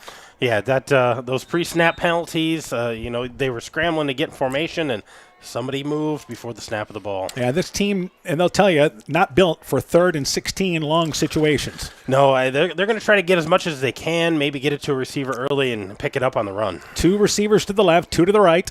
Kalker this time to the left of Craigle, who works at the 30-yard line out of shot. Gets the snap. Craigle's got time. Looking left sideline, looking for Gephardt, and that pass is intercepted at the 45-yard line. A spectacular play, and the second interception for number 20, Jace Thomason. As he leaped for it, lands on his back at the 45-yard line. Second pick there by the Starmont defense, and again they take over great field position at their own 45-yard line. Yeah, that was well read by Thomason. It was just a little overshot, and I think what happened is the receiver broke off his route a little bit early, anticipating that ball. It was a little over his head, but Thomason able to adjust, laid out for that ball, but made a nice catch. The pass intended for Gephardt, and he was overshot there. And Thomason with a second interception. Thomason now lines up as a receiver to the left, split backs in the backfield. First down, 10 yards to go for the Stars. Toss play. Vasky trying to get to the edge, cuts back inside. He's to the 50-yard line. Inside Eagles territory, and he breaks through on the far sideline. 40, 30, cuts towards the middle of the field, and he's gone. Avery Vasky has his third touchdown. This is a 55-yard run. After the Thomason interception, the Stars take advantage. They now lead 19-0. And talk about a quick strike offense. That's another short offensive set, but ends in a touchdown for the Stars. And what happened there is the Eagles actually had it defensed well at first, but as the play continued to stretch out, Vasky able to get through a tackle and then made a great move down the sideline, working his way towards the middle of the field and scores the touchdown. Kleinlein to add the PAT. Spot is down. The kick is up. High enough, long enough. Put it on the board. 3:14 left in the opening act. It is now 20-0. Starmont leads Clayton Ridge. Alpine Communications believes connected communities become thriving communities. We are the local telephone company that became a 21st century communications provider. Alpine provides internet, television, cellular security, and telephone too. We promise personal, timely, reliable service from people who live here. When you choose us, we all thrive. Connect with Alpine Communications today. Click alpinecom.net or call 563-245-4000. Strawberry Building Supply offers all your building materials for residential and commercial projects. Whether you're building from the ground up, remodeling your home, or a weekend project, we have the materials you'll need. We are an authorized Milwaukee dealer for all your Milwaukee tools. Strawberry Building Supply also has everything you'll need for your pets and livestock. Stop into Strawberry Building Supply today at 413 West Mission Street, Strawberry Point, or call 563-933-4579. So an impressive start for Starmont. 55-yard run by Avery Vasky, his third touchdown in the first 9 minutes of this ballgame. Kleinlein 2 for 3 on PATs now, and it's 20-0. The Stars in the lead as Kleinlein set to lunch it away from the 40-yard line. Eagles back deep there at the 10-yard line. You've got Kulker back there, and also back there as well is Hager. Hager picks it up inside the numbers, bobbles it, now running at the 15-yard line. He'll shake off a defender there. There's a flag down as Hager brings it across the 25-yard line. Good return as he goes outside the numbers at the 30-yard line on the far side. Brings it out to the 34-yard line. Shook off a couple of tackles. Got a nice 19-yard return, but there may have been a block in the back inside Eagles territory. Well, this is in that area. Could be a block in the back, could be a hold. You know, and the Eagles don't want that either way, but we're going to wait and see what the signal is here. And it is a block in the back, and it is against the Eagles. So the Eagles here have had a couple of false starts. Now a block in the back penalty. These are things you've got to clean up here. And it's early in the season, I get that, but if you're making these mistakes late in the season, you've had a long season. Well, and you think about where Hager ended up. It was decent return there. Got him out to, mid-side of their field, and now they're going to back this up inside their own 10. They're going to start on their 8. 8-yard line. First down, 10 yards to go. The Eagles will operate from their right hash mark as Kregel brings the play in from the sideline. Hager at the 15-yard line didn't pick it up right away, but again, salvaged it. Would have been a nice return as the Eagles would have been out towards the 35-yard line. So back inside the 10-yard line. First down, 10 yards to go. They operate from the right hash mark. Gephardt is to the left there of Kregel, and they're going to run the football and hit in the backfield right away is Gephardt. He only gets back to the 5, and that is it. Not going any further. A correction, it was Kulker on the carry, but he's going to lose 3 yards back to the 5-yard line as the Stars up front able to push through. McManigal there, also Kleinlein, number 66 up front. There was a host of Stars there, including, once again, Ian Odeffer. And it's second down. It's now 13 yards to go. Eagles struggling in the ground game. Yeah, they're lucky to get that back to where they were because the Stars were in the backfield right away and wrapped Kulker up, pushed him backwards, and a healthy spot there to keep it at the 6. 3 receivers to the left, 2 to the right. So an empty backfield right now as Kregel stands at his goal line. Gets the snap, quick swing pass right side, caught by Gephardt at the numbers at the 10-yard line, far side, brings it out to the 11-yard line, picks up 5 yards on first down. Now again, if you are on second down rather, if you have success on your first down play, all of a sudden now you would have been looking at 2nd and 3, or 3rd and 4 rather. Yeah, but when you're behind the sticks to begin with and you have those short gains, You're always working from behind here. Now they're sitting at 3rd and 8. Inside 2 minutes to go in the opening act. The Stars, similar to last year's ball game, flexing early in this game. Split backs in the backfield now, and as I say that, they'll move a receiver out to the left. Gephardt operates out of the backfield, left there of Kragle. Kragle rolling out to throw the football, and he's going to be able to shake a defender off, but still running for his life, then wisely throws it away out of bounds. Kleinlein, along with Recker, there's a flag down, by the way, as they were giving pursuit to Kragle. It's a face mask penalty. It's against Starmont here, so a break for the Eagles. But Kragle made a good business decision there. I'm going to throw the ball away out of bounds. We'll live for another down. Well, and he was on the run, and the Star defender, whoever that was on, kind of got up high when he went to grabbed a piece of the helmet. So they're going to call that a face mask. But, yeah, Kragle said, there's too many Stars here. I got to pitch this out of bounds. So it's only a 5-yard penalty, but it stays 3rd down. So 3rd down, 3 yards to go, and a break for the Eagles. Instead of having to punt from your own goal line, now it's 3rd down and short, and you only need to get to just about the 20-yard line for first down yardage. Yeah, they want to pick this up. They've got 3 yards to pick up and look for maybe the ball to stay in Kragle's hands here to try to pick up these 3 yards. Again, Mosier, a lone receiver to the right. Gephardt is to the right of the quarterback, Kragle. They send it back in motion left to right, and that once again is Oberbrockling. And before we get this play going, there's a flag, and this is delay of game against Clayton Ridge. Delay of game, you're going to give that 5 yards right back, and it's 3rd down and 8 yards to go now here. Well, and they went to a different set. They went with some motion. The 3 receivers to the left put the guy in motion, and that takes time, and they weren't able to get that snap off quick enough. And the Eagles have thrown a number of different formations at us in this first quarter. Yeah, the Stars have seen different formations. That was a different one there on 3rd and short, but now you're facing 3rd and 8. So it maybe changes your game plan a little bit, but I think if you're the Eagles, you want to try to pick this up, move those sticks, and keep this drive alive so you don't have to kick from your own end zone. Hager comes in, brings the play from the sideline as Preby checks out. So here's 3rd and 8 back at the 10-yard line. And Gephardt now moves to the left of Kragle. 2 receivers to the left, and they've got a receiver to the right. And on 3rd and 8, Kragle to throw the football. He's got time, stepping up, looking to run, and he's going to be wrapped up inside the 10-yard line. But here comes a flag. I think they that time got him by the horse collar. Yeah. Number 58 making the stop, getting back there. Tristan Kruger, the senior defensive lineman, had him for a loss inside the 10-yard line. But this is a horse collar tackle, which is going to give the Eagles a first down, a break for Clayton Ridge. Absolutely. You can see just by the way his shoulder pads moved and the way he went to the ground that the defender got inside those pads, inside that jersey, and that's what he used to pull him down. Our official, who was marking it off, has to go back to start over. Lost count of where he was moving the football. Yeah, he was like, am I going to 10 or am I going to 15? So we're going to put it out to the 25-yard line, just crossed at the 25-yard line, but a first down for the Eagles, first down, 10 yards to go, as Clayton Ridge looks to get on track offensively. Yeah, now they can regroup here, first down and 10. Those short passes, try to pick up, 3-4 yards at a time using that passing game. A score to pass along. Edco leads Easton Valley at the end of one, 22-21. Meanwhile, the Eagles run the football here. It is Kalker, first down, maybe back to the line of scrimmage, and that is all.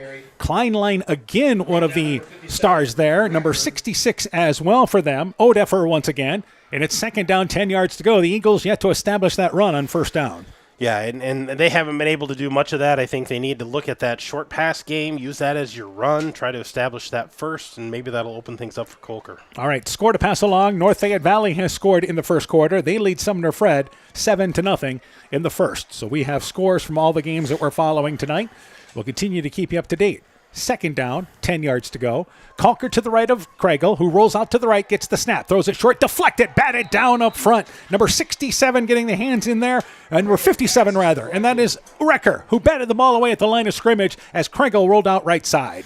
Yeah, good recognition there by Recker, knowing the ball's getting thrown, they're coming to my side, throw up my hands, get off of that block as best you can, try to knock that thing down. So it's 3rd down, 10 yards to go. Again, you see the Eagles' passing game plan. Try to get Kragle out on the edge if you can to hit some targets. 3rd down, 10 yards to go. 2 receivers to the left, a receiver to the right. And Kragle works out of shotgun once again. Gets the snap, looks to throw the football. He's got a little time. Now dancing, rolling back left side to the 20-yard line. There's a flag down. Kragle still running, then throws it away out of bounds as the ball ends up on the track behind the Clayton Ridge sideline out of bounds. And Kragle throws it away, but this may be a holding penalty against Clayton Ridge, and it is. But the Stars will wisely decline this and make it 4th down, 10 yards to go. Craigle had some time at first. He did. He was kind of dancing back there, didn't look real comfortable, but got to the outside and just nothing open. And, their top receiver, Maddox Mosier, he hasn't had a touch yet tonight. They've been doing a good job of shutting him down with the Stars' defense. The Stars, confident in their defense, decide to take the penalty. You surprised by that? I am a little surprised by that. They're going to take the 10-yard penalty, and they're going to force Clayton Ridge to run another play here. Well, and I guess the thinking would be that's 10 yards further, and Clayton Ridge, you push them back in there. The more you push them back into the area, the better field position you're going to get if they have to punt it away. So 3rd down, 20 yards to go for the Eagles. Craigle gets the snap to throw the football. Has time, looking left. He's looking for Hager. Overshot towards the middle of the field at the 40-yard line. In on the coverage was number 8, Dylan Popham. One-on-one coverage, but overshot. And it is now 4th down. And as it turns out, a great decision by the Stars to take that penalty. It shows what we know, Dan. The smarter minds are on the sideline of Starmont. They took that penalty. Now Clayton Ridge has to punt it from close to their own end zone. The receivers for Starmont are lined up at the Clayton Ridge 40 and 45. Thomason at the 40, Vasky at the 45-yard line, and to punt it away once again is number 81 in Bittner. So there's the snap. Bittner gets the kickoff there, but it's a very short kick. It'll go over the head of, once again, Thomason, and picked up by Vasky at the 48-yard line. Brings it left side, makes it a fender miss. There's a flag down as he brings it left side down the sideline now. He's inside the 30 and pushed out of bounds at the 22-yard line. So a penalty flag, and this is likely against Starmont. Well, I think both of these are against Starmont. We've got a flag here. I think we've got a hold or a block in the back right at the point of contact. And then I think we've got maybe a targeting because there was a blindside block on the other side of the field, and they've got a Clayton Ridge Eagle that's really slow to get up. So we've got a penalty that's laying at the 36-yard line and a flag that's on the far sideline. The Eagles shaken up there, I believe, was number 12 in William Rote. He would be one of their wide receivers. Strawberry Building Supply offers all your building materials for residential and commercial. Stop that really quick. Sorry about that. We accidentally bumped the computer. So the penalty, both of them against the Stars. And Coach Mosier, I know, having a conversation with the officials, and I'm sure talking about that last hit to Rote. Yeah, they're talking about that. He's not happy with how that went down, and he wants to make sure that this gets cleaned up. So the penalties against the Stars, quite a few penalties in this first quarter for both teams. There is. That's going to be, Clayton Ridge has had 5 penalties. This is going to be the 4th penalty against the Stars, and this is going to put them about 40 yards of penalties just in this first quarter. So the penalty, and again, you've got that crack back block is what they call it, and it goes all the way back towards midfield. It will be down at the 48-yard line, 47-yard line. Stars still take over inside Clayton Ridge territory. Their poorest field position in their first 4 drives. They've only started once on their side of the 50-yard line. That was at the 45-yard line, and they scored on the first play after that. Yeah, they've had great field position all night, working from midfield in, and just putting a lot of pressure on the Eagle defense here. 6.6 seconds should be our final play of the first quarter, but oh no, it's not going to be. Clayton Ridge has to take a timeout defensively. So we'll take this break. When we return, the final play of the opening quarter. You're listening to high school football from KCTN Sports. Stars lead 20-0. Elkader Tax and Bookkeeping are proud supporters of all of our local high school sports teams. We want to wish everyone the best of luck on their season. We are here for all your tax, payroll, and bookkeeping needs. Give us a call at 563-245-2154. Again, that number is 563-245-2154. Thank you from Kurt and Ann at Elkader Tax and Bookkeeping, located in downtown Elkader. So a quick timeout taken by Clayton Ridge, and that's a case there that I think they had 11 on the field, but it was the question of what we were doing out there. Well, and I think with Rote getting dinged and coming off the field, maybe they had to reorganize, or maybe they wanted to get him back on the field after that penalty. So Coach Mosier wants to regroup here and talking up to the guys. Get a stop here, get to the quarter, regroup a little bit, and hopefully come out second quarter a little more focused, a little more ready to play. Another score to pass along. They are now at the half already in Monona, and it is 20-0. Waukon leads MFL Marmac at the half. First down, 10 yards to go. Stars, 6.6 seconds to go. could be our final play. And they line up powerhouse backfield. They were going to throw the football. Wilfong rolls right, looking one-on-one for Kleinline, near side, and he dives for it at the 25-yard line along the sideline, but just out of his reach. And there's still 0.5 left in the quarter. They went for their first passing play, and they were looking big to Kleinline. Well, they had Kleinline open. That ball, little bit of air underneath that, so it hung up in the air, allowed the defender to catch up, and Kleinline trying to catch that over his shoulder, just couldn't reel that in. They've got time for another play here. So one more play in what has become a lengthy first quarter here tonight. 20-0, Stars in the lead. And again, they operate from the 48-yard line, 47-yard line, I would say. All right, should be our final play of the quarter. You got the powerhouse backfield once again. They run it left side with Vasky. Vasky goes inside the 40-yard line, very near a first down. And it looks like he's got it as he brought her up the left hash mark to the 36-yard line. First down, 10 yards to go for the Stars. They lead 20-0. We've played one. You're listening to high school football on KCTN, Garnavillo, Elkader, Iowa. Hey, Justin Birdnow here from Birdnow Chevrolet in Monona. I want to take a moment to wish all the local athletes good luck during their game. You have worked incredibly hard, and it shows during each game. Myself and the entire Birdnow Chevrolet Monona team is wishing you all that you do your best and good luck. Stars Eagles football is brought to you in part by Evans Chiropractic in Strawberry Point, Rhoda Chevrolet in Strawberry Point, Agent Lanny Keel, your New York Life agent in Garnavillo, Nick's Excavating and Kane Construction in Farmersburg, T&K Cahoon, your Napa dealer in Monona, St. Olaf Ag Sales and Service, Ground Logs and Lumber in Elkader, Timber is a Crop, Harvest Wisely, Dean Family Chiropractic in Claremont, LTI & Sons Water Conditioning, your Connecticut dealer in Postville, and TJ's Pizza in Monona and Claremont. So we played one quarter. Starmont leads 20-0. They are driving once again inside Clayton Ridge's 40-yard line. Let's update you on scores. MFL Marmac and Waukon again at the half. Waukon leads MFL Marmac 20-0. North Lynn leads Postville 13-0 at the end of one.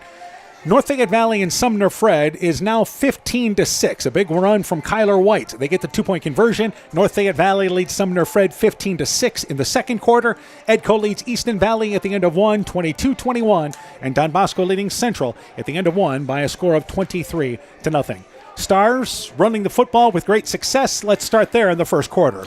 Yeah, great first quarter. Avery Vasky's got 6 carries, 124 yards. Thomason has 1 carry, 13 yards. They're over the century mark already, and it's early in this ball game. They operate from the left hash mark, and they look to throw the football. Wilfong does, and that ball thrown over the head of Kleinline. Kleinline ran an out towards the far sideline. In between the numbers at the 25-yard line, overshot. And it's second down, 10 yards to go. Stars went play action on first down.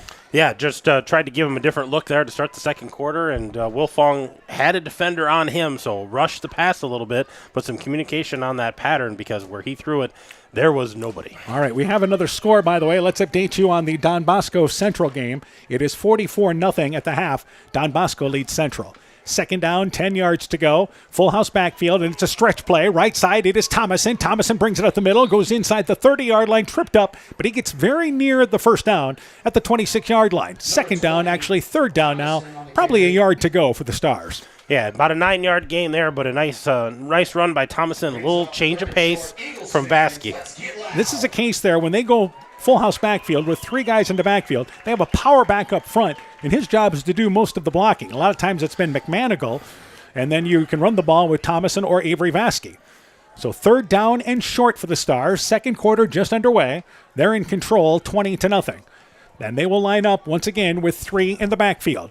So on this play, third down and 1, they run it with Vasky. Right side, he's got a hole inside the 25-yard line. First down, they push the pile inside the 20, and he reaches out near the 15-yard line before finally being brought down. Got a little push from the offensive lineman from behind. That gives them first down yardage and more. First and 10 as they march it down to the 20-yard line. Yeah, even with defenders hanging on him, he's got so much power, keeps those legs going, and able to pick up good gains there and picks up the first down for the Stars. Down to the 18-yard line where it's first down, 10 yards to go for Starmont. They line up without a receiver, though they do have a tight end spot, number 19 in Camden Hamlet. First down, 10 yards to go. Wilfong to throw the football, rolling out right. He's being flushed, and he's going to be hit by it for a loss. No, he gets by Maddox. Maddox Mosier spins him. Wilfong runs, throws it into the end zone, and the ball is knocked away at the goal line, almost intercepted on the far side of the field. He was looking for Kleinlein, overshot, and number 10 for Clayton Ridge, Castin Oberbrockling, had the ball hit him between the numbers, could not haul it in. First off, how did Wilfong get out of the grasp there of Mosier? Yeah, Maddox Mosier there had a hold of Wilfong, able to shake that, then throws the ball up for grabs, and Overbrockling not able to hold on to that, but a lot of positives for Clayton Ridge there, not able to capitalize on any of it. On the far side of the field, Wilfong raced back towards the line of scrimmage and then rifled it to Kleinlein, but it was over his head, and right at the goal line, Oberbrockling could have had a break for the Eagles. So second down, 10 yards to go. Split backs in the backfield. Stars throwing the football a little more here, and they're going to look to boot it left side. It's a counter play inside with Thomas in a reverse. Brings it inside the 20-yard line, but defensed well by the Eagles. He's brought down at the 18-yard line, probably a gain of a yard. Maddox Mosier just missed out on that sack, able to make the play on the far side for the Eagles. Yeah, nice read by the Eagles there, because a little counter play coming on the inside and had a pulling guard, had a nice big hole, but Thomason forced to run to the outside, right where Maddox Mosier was able to make that tackle. And this is the kind of variations that Starmont can use out of their running game, but as you mentioned, well defensed by the Eagles, so it's third down. It is long for Starmont. First time they've been in a third and long situation in this ball game. Yeah, but in Eagle territory, in control here, but third and long, they want to try to keep this going. This is a big play for the Eagles. Again, two backs in the backfield. They're split, and they're going to run it left side with Vasky. He's got a hole up the middle, brings it inside the 10-yard line, still on his feet, goes right up the gut and in for the score. On 3rd and 9 from the 18-yard line, Vasky has his 4th touchdown, and the Stars now lead 26-0. Yeah, that was a nice run there by Vasky, high stepping over defenders and pushing through, able to get his 4th touchdown of the night here. So an 18-yard run this time, and the Stars will try the PAT once again with Kleinlein. So another Starmont drive that was impressive. And to hold, by the way, is number 24 in Logan Aldrich. Spot is down, kick is up, high enough, long enough, put it on the board. So with 9:39 left in the half, 27-0, Stars in the lead. Let's take this break. Edgewood Auto and Towing is an automotive repair shop, tire dealer, and 24/7 towing service with mobile tire repair service to get you back up and going either on your farm or on the road. Also offering full service work on all autos and semis, Green Mountain Grills, Grizzly Coolers and Cups, and Edgewood Sweatshirts. Check out their current tire rebates by calling 563-928-7333 or stopping in to Edgewood Auto and Tire for complete terms and conditions.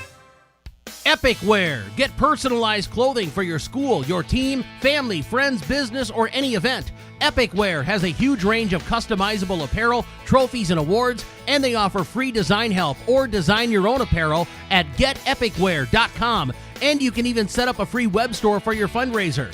Make sure to check out the selection of Bulldog Spirit Wear and Iowa-themed items at the Monona location.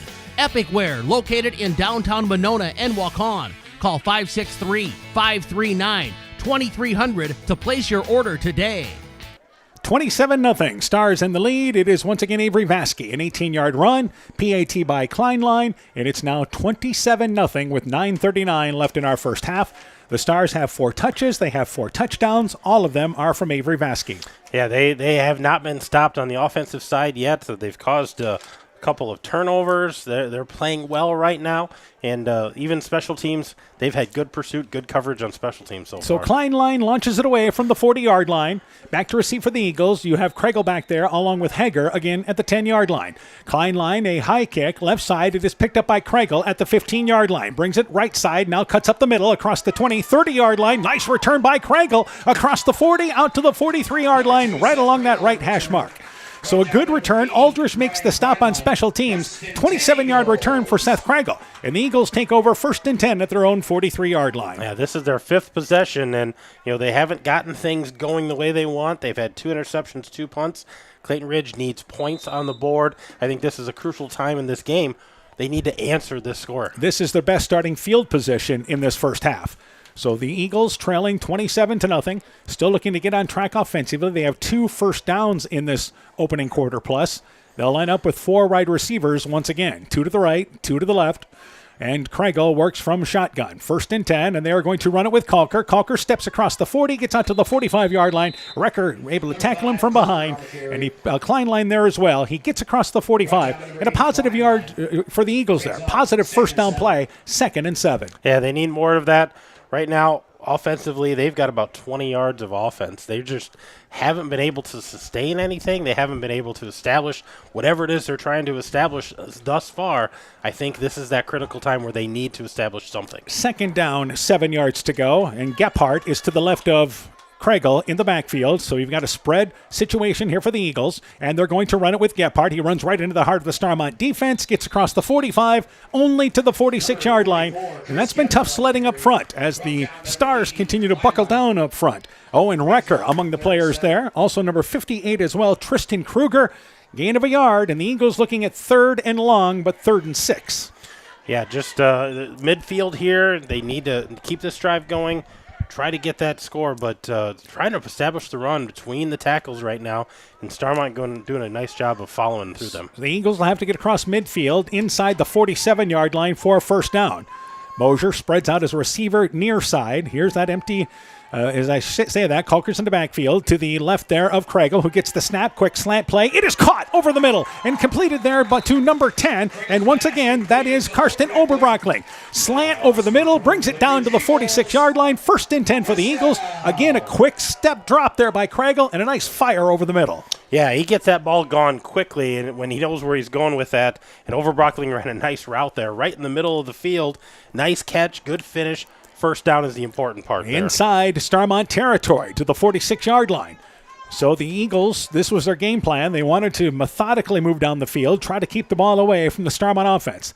3 receivers to the right. Gephardt is actually at an H-back, and they're going to run it. And this, again, is Kalker trying to bring it near side, and he'll get to the 45-yard line, then pushed out of bounds right there. Not a lot of room as they ran to the short side of the field. And Pompum there making the play. Also there as well as number 6 in Jack Toll. And it's going to be now 2nd down and 9 yards to go for the Eagles. Eagles look like they're going to go a little hurry up here now. Yeah, they're going to go some tempo here, maybe catch Starmont out of position. And 2nd down, 9 yards to go. Kregel to throw the football, looking for Kalker out of the backfield. Swing pass left side, but he's overshot. Incomplete at the 45-yard line, the original line of scrimmage.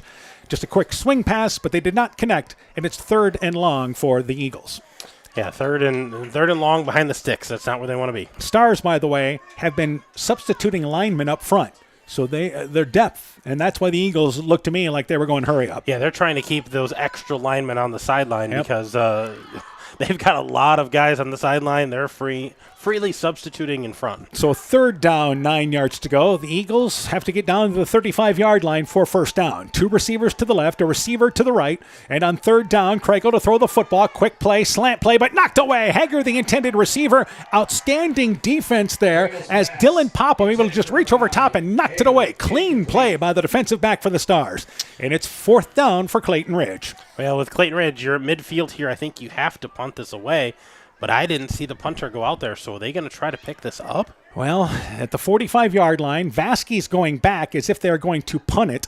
And it appears to me the Eagles are going to go for it as Vasquez comes up to the line of scrimmage. So, yes, down 27-0, 4th and 9 from the 45-yard line, just inside midfield. Eagles go for it. Here's the snap. Kregel to throw the football, looking right side to Mosier. Mosier goes up for it, and he's able to catch it at the 30-yard line. Lots of traffic, but hugged in there by Mosier. He was covered by Tall, and Maddox Mosier strengthens his way to get the ball to the 30-yard line. They convert on 4th and 9. And that was a strong catch there by Mosier. Double coverage, able to haul that in. And I don't think that was secure until he got to the ground because that ball was kind of loose, pulled it back in there, completed the catch, and roll the dice on 4th midfield. Get the first down. Down 27-0, you might as well. 2 receivers to the left, 3 to the left now, a receiver to the right. Gephardt is in the backfield this time, and Kregel to throw the football again. Rolling out short side of the field, throws it. That pass is caught by Mosier. Tackled at the 24-yard line, just a quick out towards the near sideline, and they pick up 6 yards on first down. So you can see this short passing game, you can see signs of it that it works for the Eagles. Yeah, they're having some success here, and like you said, going up tempo, trying to keep the Star subs on the sideline. 2nd down, 4 yards to go, and before we get going, there is a flag, and we have movement by Clayton Ridge. So that is the 3rd time they have had a false start penalty, and that time a little quick for their own good. And that's their 6th penalty. and I think over half of those are pre-snap penalties. Yep, Starmont wants a timeout to talk things over defensively. Eagles trying to drive and get in the game, trailing 27-0. Let's take this break. Life's better when you're under our roof because our agents can help you choose insurance to help protect what matters most. Life insurance from American Family Life Insurance Company can help financially protect your loved ones by replacing a portion of your income if you were to pass away. That means your family could have the help they need to continue to pursue their dreams. Contact Julie Depke, agent at 205 South Main Street in Elkader today. Products not available in all states. American Family Life Insurance Company, 6000 American Parkway, Madison, Wisconsin.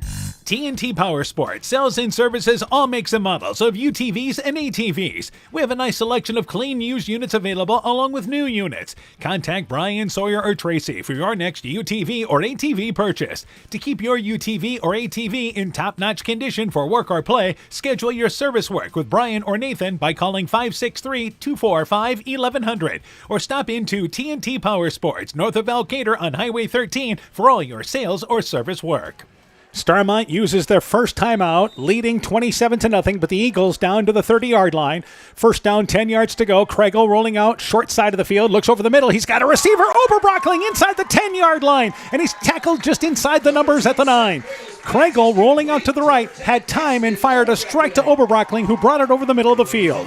Yeah, and a nice catch by Oberbrockling to secure that and get that first down. They're knocking on the door here. They need to punch this in. And an impressive drive right now for the Eagles as they again continue to work. This time they will huddle, though, but it's first and goal to the 9-yard line.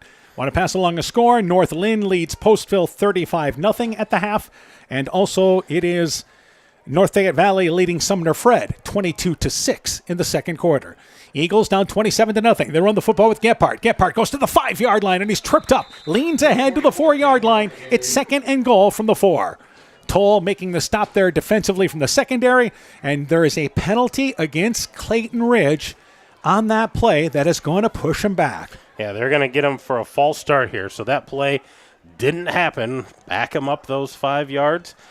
That's their 7th penalty of the game. They're over 40 yards now. And that is a major concern for the Eagles. So it pushes them back outside the 10-yard line. It's still first and goal, but now it's first and goal from the 13-yard line. So there's some cleaning up that's got to be done. Yeah, and I'm sure Coach Mosier will talk about that in the postgame, but the positive here is you're inside Star territory. You're first and goal. You're on the 13. You've got 4 plays here to try to get this in the end zone. Halfway through the second quarter, first and goal to the 13-yard line. Kalker is to the left of, once again, Kregel, and Kregel's going to run a draw play up the middle. Brings it inside the 10-yard line, lowers his shoulder, gets near the 6-yard line where he stacked up there. Knew he was going to get hit as he brought it up the middle. Kleinlein among the stars making the stop, but he picks up a solid 6 yards on that play. Well, let's give him 5, down to the 8-yard line. And we haven't seen a lot of that. We saw it earlier in the first quarter, but change of pace here. Keeping it himself, following his blockers. Good gain there on first down. So second down and goal to the 8-yard line. Oberbrockling brings the play in from the sideline. Want to pass along another, I guess we do have that link score over Postville, 35-0. So second down and goal. We're getting it from another source. Kregel to throw the football. Quick swing play left side. Underthrows Hager, who leans ahead and catches it at the 5-yard line. Just a quick hit play to the left, and Hager able to haul it in. They only pick up 3, and it's now going to be third and goal from the 5-yard line. Catches it, and that ball's thrown there. There's a chance to score a one-on-one. There is. They're going to give him 4 on this play. They're going to say he give him that forward momentum. So they're going to give him 4 on the play. So a good pickup there. A nice save by Hager, able to come back and get that ball. Third and goal from inside the 5-yard line. Inside 5 minutes left in our half. Hager is receiver to the left. To the right there is number 4, and that once again is Preby. I formation for the Eagles. Third down and goal, 4-yard line. Kregel to boot it right side, throws it into the end zone for Mosier. Overshot at the goal line just inside, 2 yards deep. Popham into the coverage along with Toll. They were rolling out to the right, looking for Mosier, and just overshot on the run. Well, if you go on 4th and 9 from midfield, I think 4th and 4, you're going to try to punch this in. You got to get this. You're not going to kick a field goal.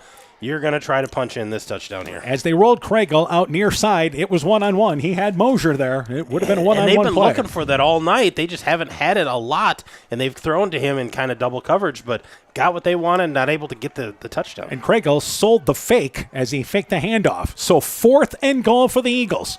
They line up with Conker to the right of Craigle. 2 receivers to the right, a receiver to the left. 4th and goal, back to Craigle, who throws the football right side. It's in and out of the hands of Conker. McManigal in on the coverage, and the Eagles stopped on downs. They were looking for a swing pass right side to Conker, who just had to go through his hands at the 5-yard line.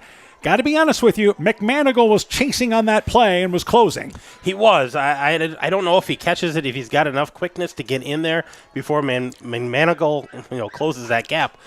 But, God, you got to catch that ball, at least give it a chance. And it would have been one-on-one. I mean, that would have been the race for Conker against McManigal there. And it's first down, 10 yards to go. The Stars defense bends. Eagles get inside the 5-yard line. Lots of positive on that drive, but they come up empty. First down, 10 yards to go. Starmont back to the ground game. Here's Vasky. Bounces it outside, makes a defender miss. He's across the 15-yard line, very near first down as he goes across the 10-yard line, short of the 15-yard line, but a 9-yard pickup on first down. And Vasky continues to get big chunks of yards every carry.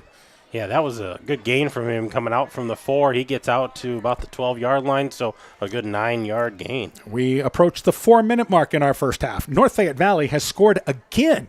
They lead Sumner Fred 28-6 halfway through the second quarter. Yeah, we thought that was going to be a closer game, and North Fayette Valley playing well. Second down, short yardage, and the Eagles almost jumped off sides, but they did not. They run it this time up the middle, and hitting the backfield, unable to turn the corner, is Starmont's running back, and it was Thomason on the carry. He'll lose yardage inside the 15, down for a loss of yards. Sarazua made the play up front, and the Eagles forced Starmont in a third down situation. Yeah, it's going to be 3rd and 1. I think they're going to say he got back to that original line of scrimmage. So they've got 3rd and manageable here for Starmont. So 3rd down, Starmont is perfect, 4 for 4, drive-wise in this football game tonight. Second down, 3rd down, and a short yardage situation. They give it to the fullback. That's McManigal, and he'll fall across the 15-yard line and looks to me like he's got enough for first down. He's the power back in that offense, and McManigal powers ahead for 3 yards. That'll move the chains for the Stars. Yeah, that was an easy pickup there for McManigal. A little change of pace, but that clock's going to continue to run here. Starmont's going to keep grinding out. Clayton Ridge desperately needs a stop here because they missed out on that score. Yep, we're down to the 3-minute mark, so Stars chewing up some time at their own 15-yard line after their initial first down on this drive. Stretch play, right side. Wilfong's going to keep it, boot it to the right, brings it around the corner. He's across the 30-yard line, pushed out of bounds, slides into the Starmont bench. Craigle runs him out of bounds on the far side, across the 25-yard line. Good enough for first down yardage. Wilfong's first carry of the night.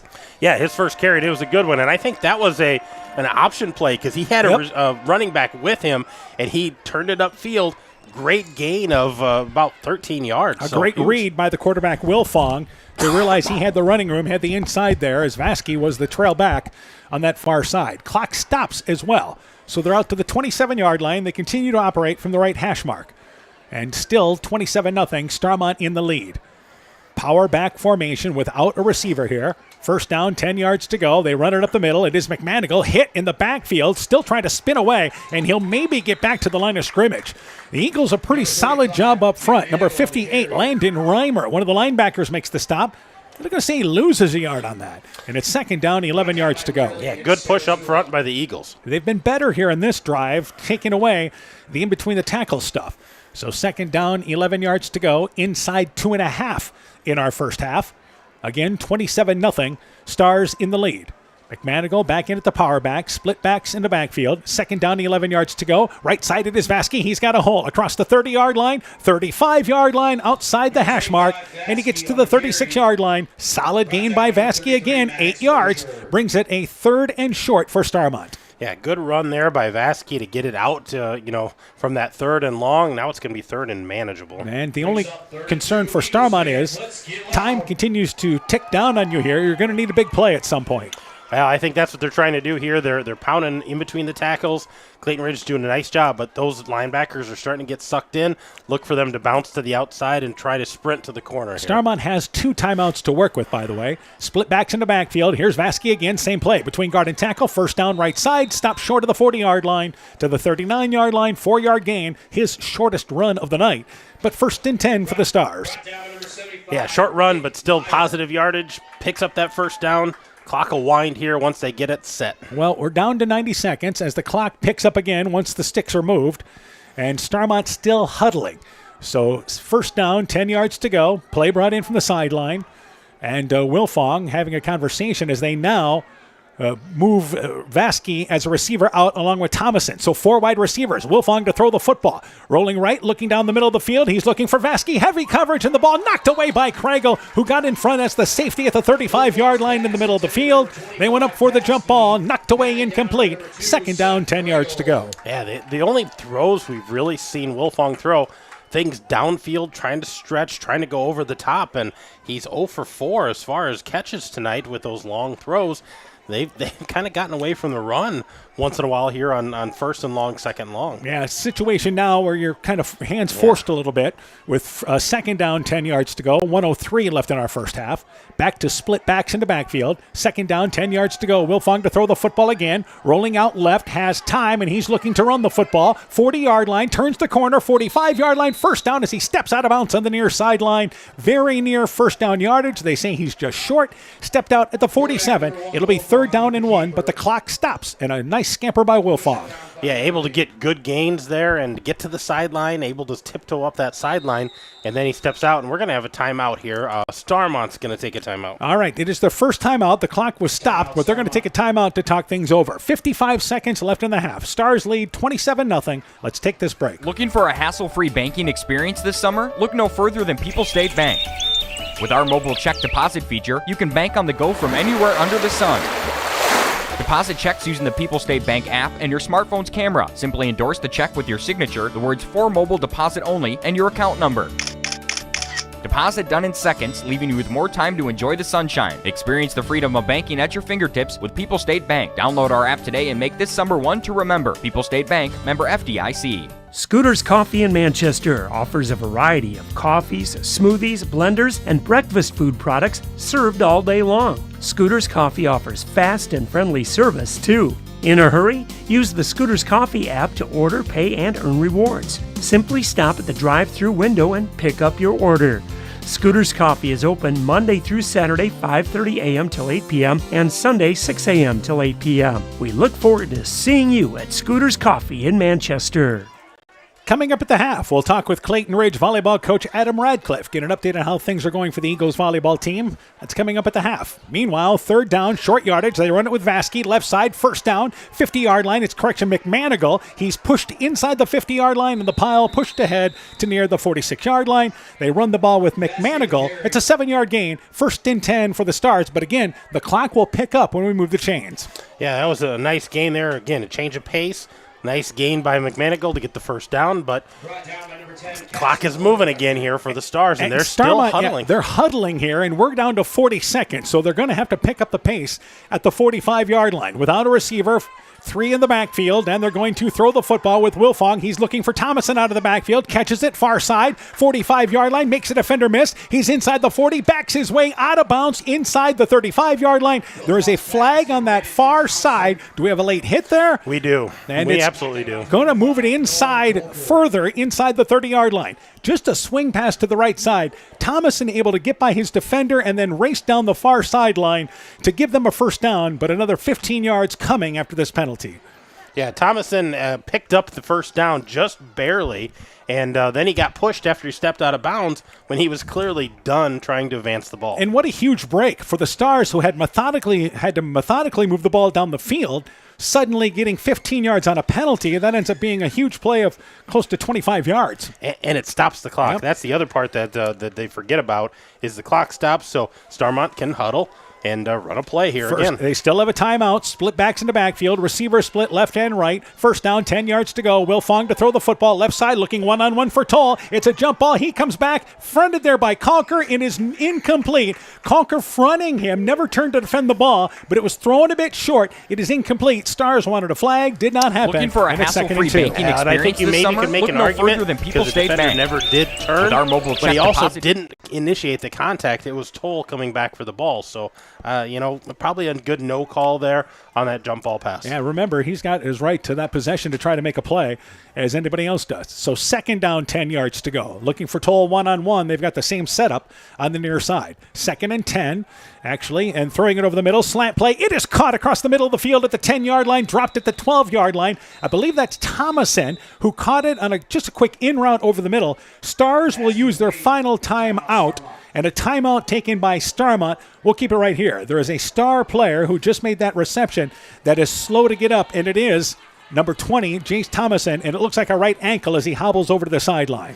Yeah, he kind of got flipped over on that, kind of pulled his helmet down into the ground, and I think when he landed, he kind of landed funny on that ankle. That's what kind of pulled him into the ground. 13 seconds to go, 13.7 left in the half, so they moved it outside the 10-yard line. It is 3rd down and a yard.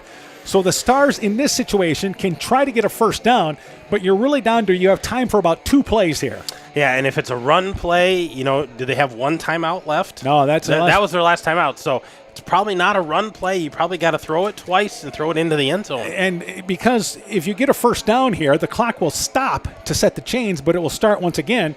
So you better have another play ready. So either way, 2 shots to the end zone is what you've got here, whether it's on 3rd and 1 or 4th and 1. Yeah, and I think, the down doesn't matter. The yardage really doesn't matter here. You're 11 yards away. You want to try to get this into the end zone, not just pick up that first down. And the Eagles looking for a win defensively here because Starmont has scored on all their drives. Absolutely. They want to keep them out of the end zone. They've had 4 drives, 4 touchdowns. This is their 5th drive, and it's been very methodical. So 3rd down and a yard, power backfield. As once again, McManigal is at the fullback spot, and they are going to throw the football. Right side, it's a screen play. It is caught by McManigal. Brings it inside the 10. There's a flag down. Inside the 5, McManigal goes in for the score off left side. It is now 33-0, Starmont in the lead, but I believe we probably had a lineman downfield too far. Yeah, that screen took a while to set up, and I think they're going to talk this over. We either have a block, maybe a hold block on the backside of this, or we had a man downfield. And McManigal robbed of a touchdown, perhaps. So the officials, a lengthy conversation at the 10-yard line. Starmont has given us no indication that they're moving back.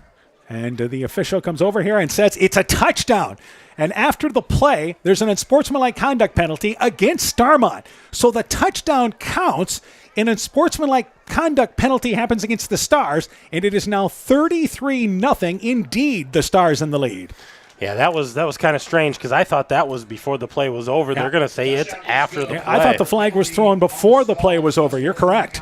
So they'll take it. 33-0 is the score. Stars are 5 of 5 in this first half on drives. Yeah, that was an 11-yard pass, the screen play to McManigal. He goes in for the touchdown. That's the 5th touchdown for the Stars. They're going to back up the extra point here. Yep, so the Eagles will take it, and there's, by the way, 6.1 seconds still left in the half. And the ball goes outside the 15-yard line, so Starmont's going to have to try for the conversion. They'll try for 2 from the 16-yard line. So a 15-yard penalty against the Stars, and they'll line up from the left hash mark.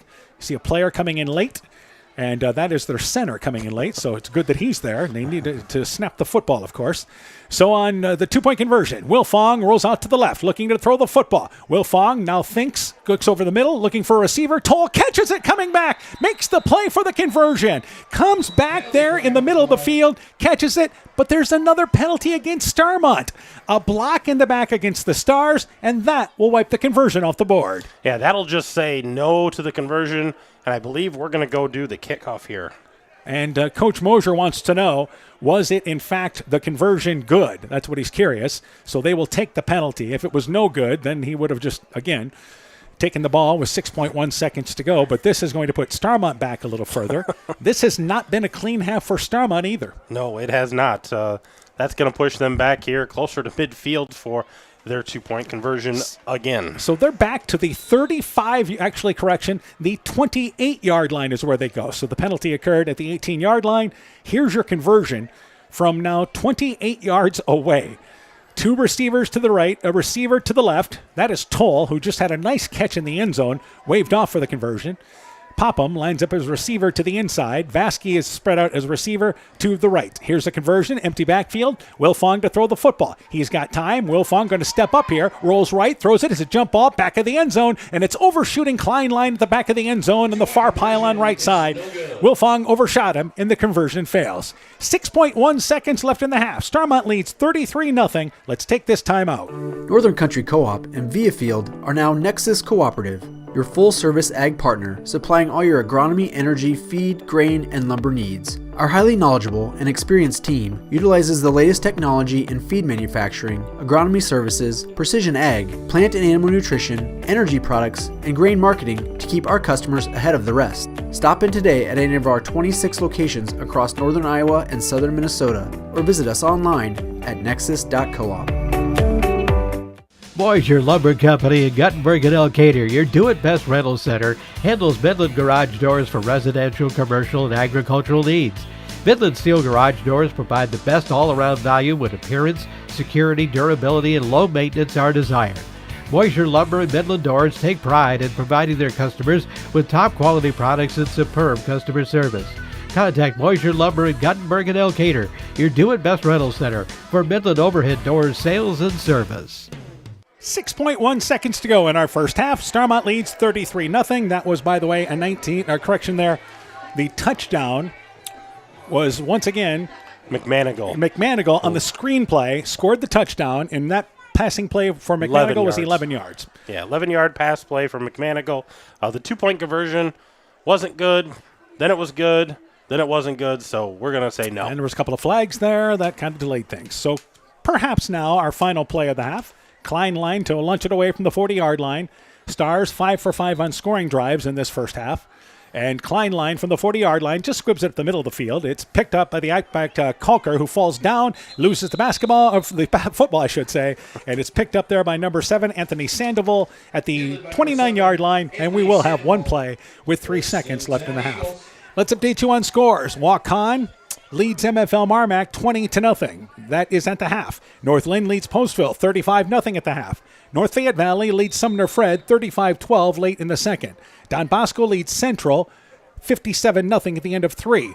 And Edco leads Easton Valley 52-34 at the half. Are the Vikings going to score in triple digits tonight? Yeah, maybe. The way they're going, they might. Defense is an option in that ball game tonight. Absolutely. So this is the final play of the half, unless we have another flag. 2 receivers to the left, 2 to the right. Kriegel again out of shotgun formation. He's got Kalker to his left and looks to throw the football. Pump fakes, throws it over the middle, and that pass intercepted, and sliding down at midfield. It's Jace Thomason again. Back in the game after the injury, has his 3rd interception of the half. He has a nose for the ball tonight. That's his 3rd pick.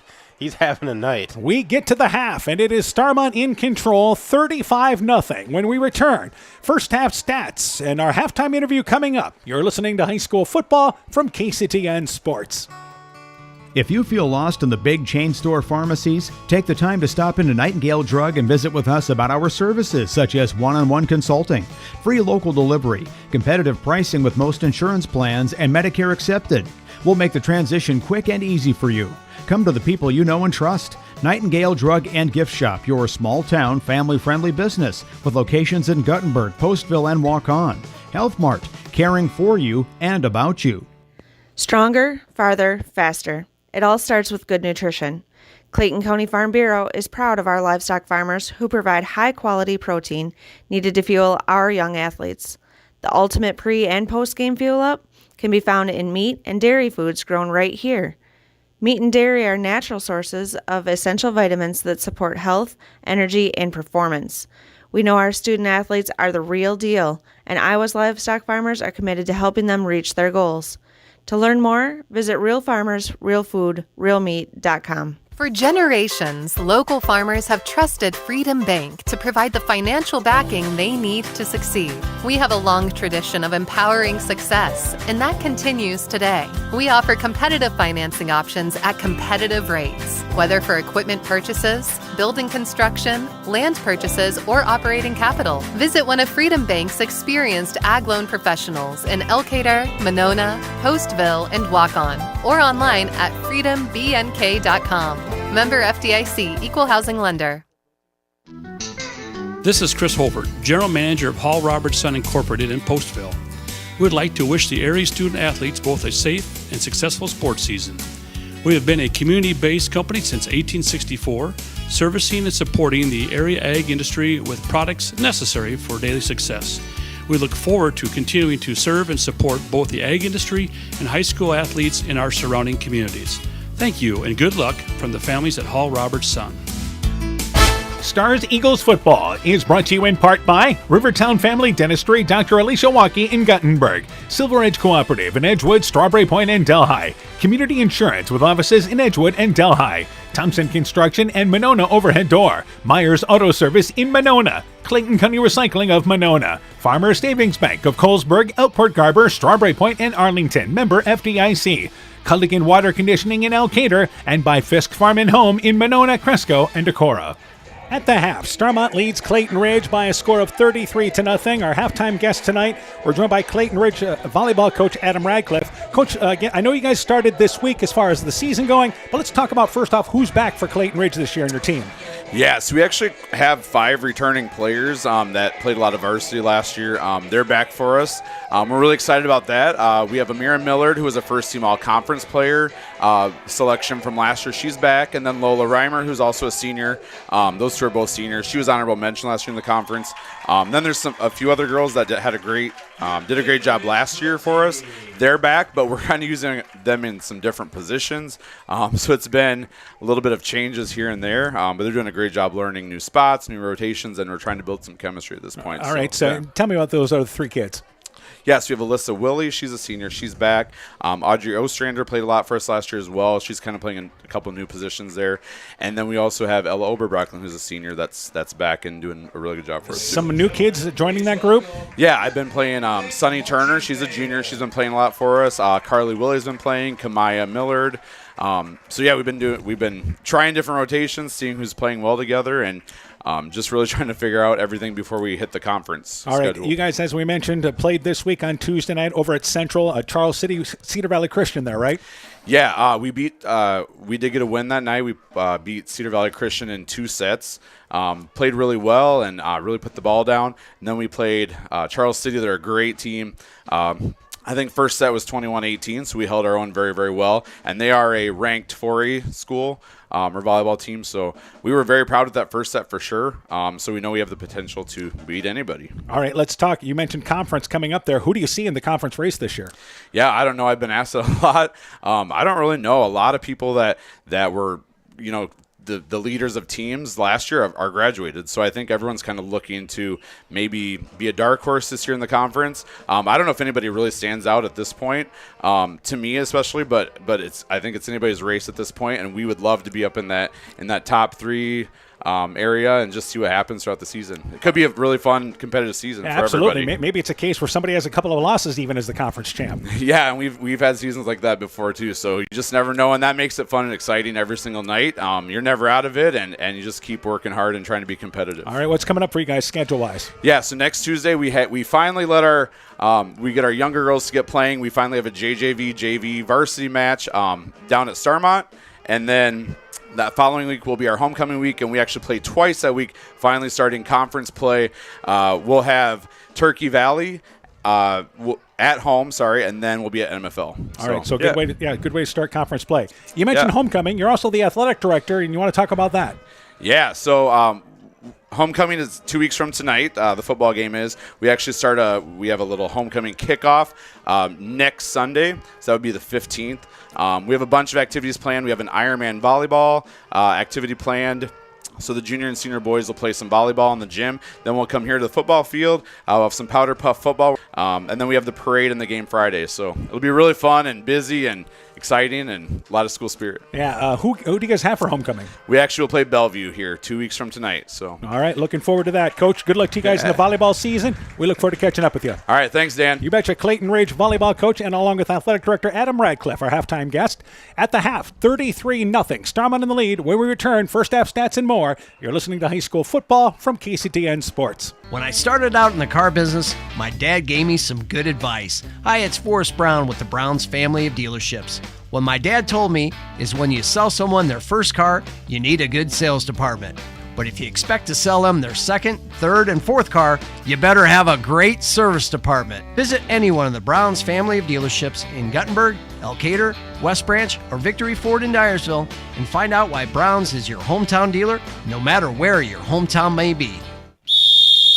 Hey sports fans, take a time out and call Garms Financial Services. Their team of agents can show you how to save money on all your insurance needs with Grinnell Mutual. Whether you need auto, home, farm, health, crop, or business insurance, Garms Financial Services has you covered. You'll also receive quality protection, expert advice, and local friendly service. Call Brian Buchenhagen, Cheryl Wagner, Emily Bazin, or Kayla Olson today for a free competitive quote. Garms Financial Services in Elkader, your trusted choice agency. Top Gun Customs knows you can. If you've tagged that prize buck, pull up to the stoplight at Top Gun in Garnavillo. That's it. Bob and his technicians have been repairing vehicles for over 45 years. We write the estimates, take the photos, and deal with the insurance company for you to ensure your vehicle is repaired quickly and, most importantly, safely. We also have free loaners or rental vehicles. Call Bob or Nancy at Top Gun to schedule your repair today. 563-964-9899. The Woodland Eye Clinic in Elkader and West Union are proud sponsors of high school sports. We are committed to bringing our patients the highest level of total eye care with detailed one-on-one attention. Our offices offer the newest technology and equipment with a professional team of experienced staff that is committed to you. Call us today for your next total eye care appointment. The Woodland Eye Clinic in Elkader and West Union supports all of our local athletes taking the field or court this season. Hi, this is Tara Fink, psychiatric mental health nurse practitioner. Helping people, bottom line, is the biggest reason I chose a career in mental health. During my own struggles, it was difficult to find good support in this area. Therefore, I vowed to come back home to help meet the great need for mental health care in Northeast Iowa. I'm available for consultations at both the Walk-On and Postville Clinic locations, offering assessment, diagnosis, and medication management for all mental illnesses. Exceptional caring people, Veterans Memorial. Stars Eagles football is brought to you in part by Citizens State Bank of Monticello, Hopkinton, Ryan, Manchester, Winthrop, Strawberry Point, Springville, and New Vienna. Member FDIC and Equal Housing Lender. Blooms Flowers Gifts and more in Edgewood. Guttenberg Municipal Hospital and Clinic. Check out career opportunities at guttenberghospital.org. Carr Auto Group. Bacon Concrete in Postville. Furniture Showcase and All Wine, lighting showroom, flooring, furniture, and window treatments. Bruins and James Insurance, your Grinnell Mutual agent in Monona, and Norby's Farm Fleet in Northeast Iowa. At the half, Starmont leads Clayton Ridge by a score of 33-0. Let's go through scores at the end of 3. Waukon leads MFL Marmac 28-0. North Lynn leads Postville. That game was at the half, 35-0 there. North Fayette Valley leads Sumner Fred at the half, 35-12. Edco outscoring Easton Valley at the half, 52-34, and Don Bosco leads by a score of 57-0 in that ball game. Meanwhile, for Starmont, it is Avery Vasky leading the way offensively. 4 first-half touchdowns. Let's go to the totals. First off for the Stars. For the Stars, they've got 227 yards of ground offense. Vasky leading the way, 10 carries, 172 yards. So think about that. 17 yards a carry. Yeah, it's insane. But they've got carries by McManigal of 9 yards. Wilfong's got 23 yards. Thomason's got 23 yards. They've got great offense on the ground. And then having to throw the ball later, Wilfong's got 3 completions on 8 attempts for 30 yards. He does have that 1 touchdown. That was to McManigal for 11 yards. And Thomason had 2 catches for 19 yards.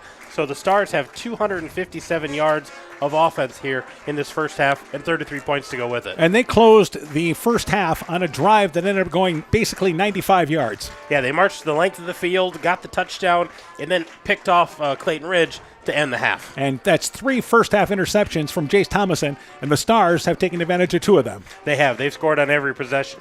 Now, for the Eagles on the other side of things, we talked about them trying to find that identity, try to establish something. They've got 4 carries by Kregel, 14 yards. Kolker's got 7 carries for 3 yards, and Gebhardt's got 2 carries. He doesn't have any yards yet, so 13 carries, 17 yards.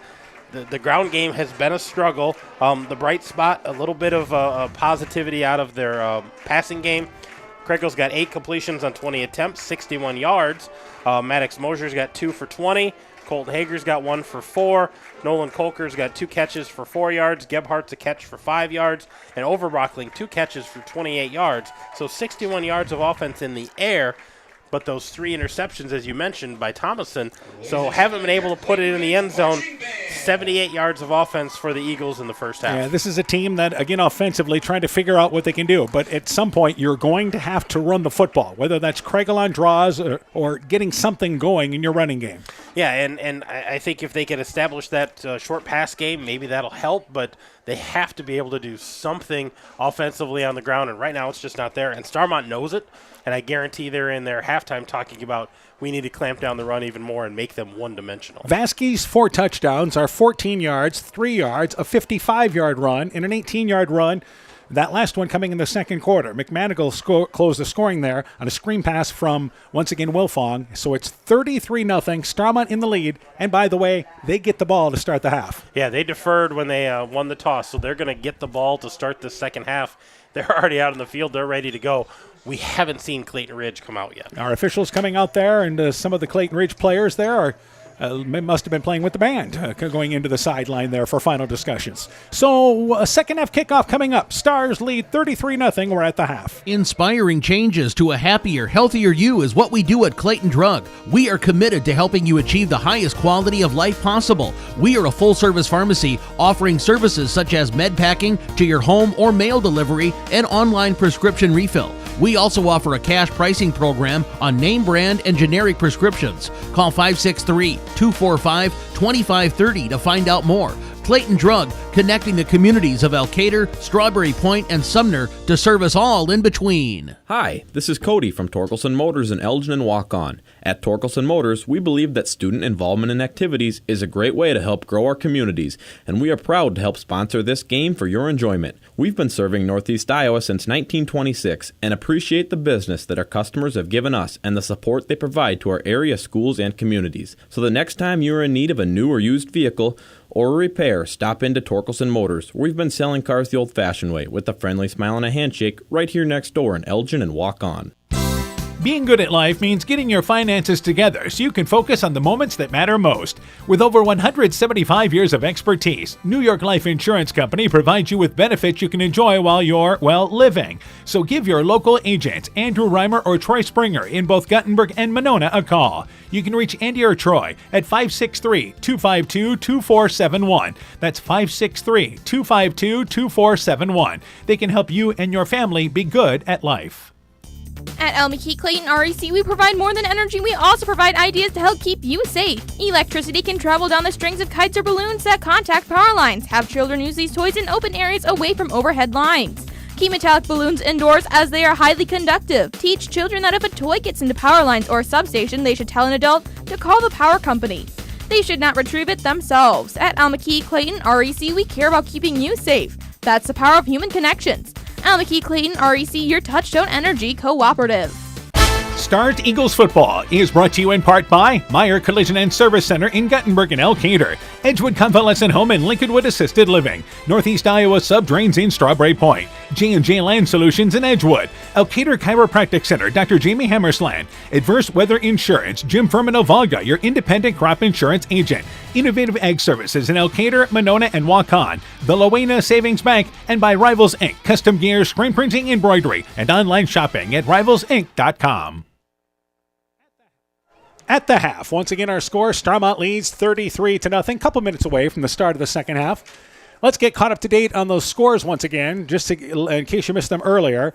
At the end of the third quarter, North Lynn leads Postville now 41-6. So North Lynn leads 41-6. Clayton Ridge will go to Postville next week. So North Lynn, again, expected to be right in the mix in this district. Good showing for them through three quarters. Also tonight, North Fayette Valley with an impressive bounce back against a good Sumner Fred team tonight. I know that's 2A versus 1A there, NFV being 2A, but leading 35-12 at the half. That's a team that North Fayette Valley figures to, once again, they just were a play away from winning the district championship last year, basically. Yeah, they want to compete, and Sumner Fred I thought was going to be a good test for them, but man, they're putting up points and showing, we're a good ball club. All right. Also tonight, it is Waukon beating MFL Marmac. And again, this is an MFL Marmac team that's going to have to take some time, return 4 starters up front. That's a good place to build. But when you lose the skill positions they lost, it's going to take some time. And Waukon leads 28-0 over MFL Marmac. Waukon, another team with NFV in that district. Yeah, that's another 2A, 1A matchup, so it's hard to tell. Waukon's a pretty good ball club, but MFL Marmac, thought, hey, we can compete with this team. Right now, not able to score a lot, so that'll be interesting to see how that all shakes out. All right, couple of 8-man scores. As we mentioned, Edco leads Easton Valley 52-34. We'll see Edco next week against Central City over at Edgewood. Countdown to kickoff begins at 6. Game time is at 7. And judging from that ball game tonight, we may see a lot of points next week, too. We might see a track meet. It's hard to tell. And also tonight, Don Bosco leading Central 57-0. Central has to be pleased that the fact that Edco and Don Bosco are off their schedule the rest of the year. Yeah, that's a tough way to start 8-man football with, Edco, since they've switched to 8-man, has never missed the playoffs. Don Bosco, always perennial favorites. They had to meet them week 1, week 2. And that is a final now, by the way. Don Bosco has defeated Central by a final score of 65-0 in that ball game at Don Bosco. So we'll continue to update you on the rest of the ball games. We were supposed to start at 7 o'clock, about 15 minutes late. Had kind of a lengthy first half, and the penalties for both these teams, it's an issue. Yeah, Clayton Ridge ended up with 8 penalties for 58 yards. Starmont ended up with 5 penalties, 65 yards. Those really started added up. Both teams, started throwing the ball there late in that second quarter, so that stops the clock. It started to drag there, and it's still a lot of points put up by Starmont. And Starmont will get the ball to start the second half, and both these teams hoping for a cleaner first half. And again, it's early, but this is a district ball game, so this is one to have things cleaned up by. Yeah, you got to fix some of those things. I'm sure both coaches talked about cleaning up the pre-snap penalties for sure. You can't have a lot of those as you get deeper into the season. But I think just establishing what you want to do as a team, you have to execute that game plan. And I think Starmont is doing probably what they plan to do tonight. I don't think Clayton Ridge has established quite what they want to be as a team. And it will be, once again, Bittner to lunch it away from the 40-yard line for Clayton Ridge, as Starmont has not been stopped in this ball game offensively. 5 touches and 5 scores. So they'll send Thomason back to receive. And also back there as well will be Avery Vasky. So they will be spread out at about the 10-yard line. And Thomason still looks a little gimpy on that ankle. Didn't look gimpy on that third interception of the half, did he? No, he looked pretty good on defense, but it comes out just a little stiff maybe on that ankle. And, maybe after halftime, things just got a little tight for him, but he's back out there at the 10-yard line. So here we go, second half underway. And becoming a late night down here in the River Valley. And the left foot of Bittner to launch it away from the 40-yard line. Eagles ready to go. Bittner's kick there, pooch kick. And coming up to field it there will be, once again, Vasky at the 20-yard line. Brings it left side, up the middle now, across the 30-yard line. And here's Vasky across the 45-yard line, high stepping his way inside Eagle territory. Finally pushed out of bounds inside the 40-yard line. Vasky got ahead of steam going. Tough to bring him down. They actually never did bring him down. But a great return of what ends up being 40 yards.